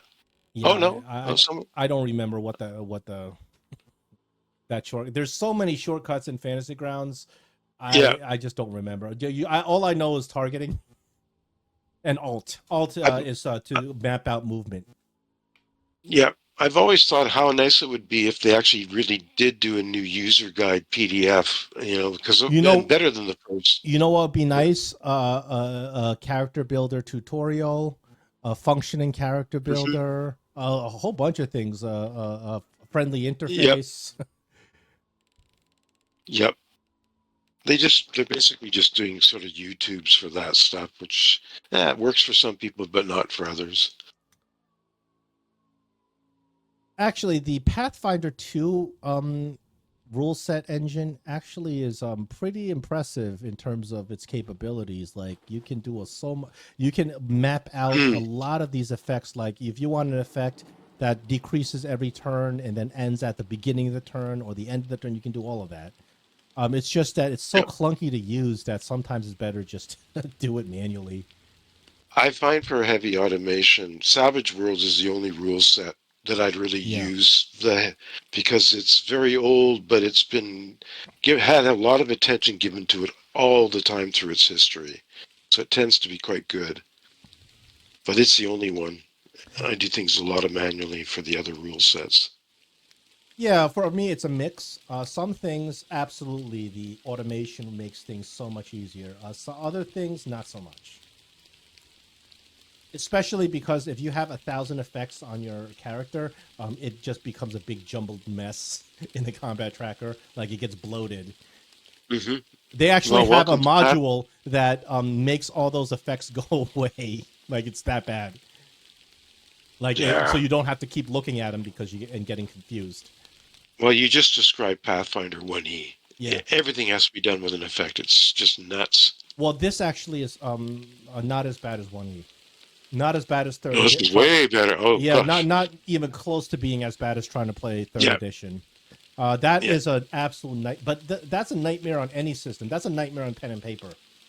Like when I play third edition on pen and paper, you have to show up with several sheets of paper. One sheet of paper is in case my buff stack is on, in case my buff stack is not on. You have a combat matrix. You have all these numbers written just so you can quickly reference and say what I'm rolling.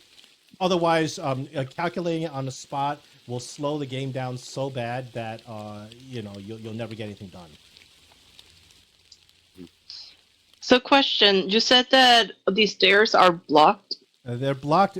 So you see over here, there's a portcullis that was open before but has slammed down. Linzi's room was upstairs. Right. So Linzi's room was this. Yeah, and unfortunately, you can't get to her from here because the portcullis is slammed down. And I imagine you're kind of worried to see about what happened to her. Yep. If she's safe or not. Of course, all those other some of those other characters also stayed the night as well, so you don't know what happened to them either. And that was this portcullis there. Yeah. Oh, that is an exit. So that's actually that opens. Oh, the one that goes up. Ah, this one here. That's the one that goes up. That goes up Yeah. upstairs. You can't reach it Okay. right now. Yeah. Unless you have a master in crafting, which nobody does, you can't really mess with these portcullises. And they the ability to smash through them with athletics is beyond your capabilities. You have to have a certain level. So in 5e, some player says something ridiculous like I want to seduce the dragon or whatever, right? And they're like, can I try to roll to seduce the dragon? Pathfinder has a way to stop that from happening if it's going to mess with your game, and it's called proficiency gating. So if you want to do something that's absolutely insanely hard, like I want to climb up a smooth surface or something, sometimes I would say you can't even try this roll unless you have legendary athletics. So that stops people from trying to seduce a dragon. When the bard wants to seduce a dragon, he happens to roll a nat 20, and that just derails your game completely because you're like, what am I going to do? Yeah. Okay. Well, when everybody's ready, I'm going to go and start heading that way to the. Sure. I think. Oops. Turn that off. Talos, do you want to go first, or do you want me to go first through the doors? I could go first. I don't think we should rush. I think we should kind of like open the door and just give it a look before we head out, just in case there's anybody waiting by the doors like last time. I got a question before we continue. Can anybody see in darkness? I have low light vision. I have low light too. Me too. I was going to say my owl has dark vision, and I have ability to share senses with it, so I can see through it for. I think it's a brief period of time. Let me see. I mean, if you want, then before we even head out the door, you could like slip your owl out the window again and just have to give a look around before we head out. Could do that, or even have it fly up to the ceiling, and I could just open the door enough for it to get through. Then I'm going to move over here so that the light doesn't show when you open the door. Okay, yeah, that's good. And I will move out of your light too into the lower light areas. Okay, so what you're going to do is crack open the door so your familiar can go through, correct? Yeah, stealthily open the door, put my familiar through, and then I'll do the share sentence, which I can do every 10 minutes. I want you to roll a stealth, palm an object. Okay, yeah. So that'd be an ability, activities, let's go down to stealth. And I won't tell you the result, because you won't know. You're not supposed to know. So you're saying like conceal an object type of stealth? Yeah. That would be because you're using your hand to very slowly open the door without. And of course, you want me to drag and drop it into the dice tower. No, you don't have to roll dice tower. Oh, I did. Okay. All right. So you, with the best attempt you possibly could, you just slowly open the door. It doesn't seem to make any noise as you open the door. Okay. You look beyond, and it's very dark. You have dark vision, or your owl does. My owl will fly just into there, up at the ceiling. Is your owl flying stealthily, or your owl is just rushing in? It'll fly stealthily, because if I'm correct, then your owl needs to roll a stealth. Okay, let me just see if I have any of those sort of stats for it. I don't think Oh wait, fortitude. No, I have reflex, perception, fortitude, will, and perception for it. So your owl might not be trained in stealth. You can still try it. Yeah, I don't think it's supposed to have share stats with me. I believe I read somewhere. For some things. Oh, wait a minute. Oh no, I'm wrong.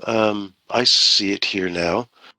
It has +5 stealth. Oh, very good. So roll with a +5. Okay. So I'll just drop a d20 into the dice tower.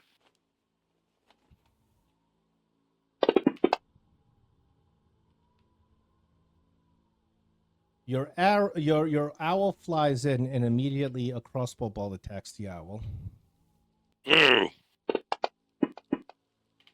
24 against your owl's AC. It's 15. It might just die. I don't even know how many hit points it has. Your owl takes 6 points of damage.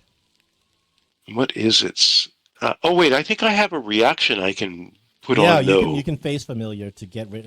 Face familiar. Yeah. Okay, Okay. I'll face familiar with it. So you, as a reaction, you face familiar, bringing your owl immediately back. I believe it absorbs 5 points of damage, right? Yep. So your owl sounds takes only 1 point of damage as it phases back to you, but you are able, because you're sharing perception with the owl, you are able to at least see the layout of the room. You were not able to see where that arrow came from, but I will briefly put your character inside the room so you can see the layout of it, and then bring him back. Okay. Okay, and then I'll describe the room to you. Mm-hmm. This is a large, beautiful, absolutely gorgeous indoor garden that resembles a tropical paradise. There is plants taken from all different parts of Golarian, like plants from the African continent, Garand, plants from Tiansha. It's like it's like a cornucopia, like a greenhouse. Lush plants, flowering vines that hang from the walls. And there is a very slow-moving stream, and you think something really weird you saw going on with the stream. The stream seems to come out of nowhere and go into nowhere, like a wall. Like you don't see where the stream could possibly... And there's no streams around this castle, that, as far as you know, when you came up to it. But on top of that, there is also a statue on the far corner of this beautiful garden. It's a statue of a woman. Probably some sort of goddess, marble statue. It's a half-elf goddess, and she's holding a rose with wielding a shield. If you want to know you want to know the goddess, you can roll a religion. Yeah, I'm gonna roll religion. It's not my best skill, but oh shit, I should have rolled that in the dice tower maybe. Yeah, I don't know. Anyways, you're not so sure. There's a lot of goddesses, so you're not so sure who this one is. So that's what you see, but you see there's a lot of bushes that could be hiding spots, and more likely than not, your assailants are hiding in those bushes, waiting to ambush you. They've been hiding there for the last 10 minutes. So I will describe to my fellow party members exactly what I saw, and describe that statue. Maybe. Well, because this is like playing telephone and you're just describing it to them, they can roll a religion with a -2 circumstance to see if they can identify it. If they want. Yeah, I'll go for that. I'm going to try it too.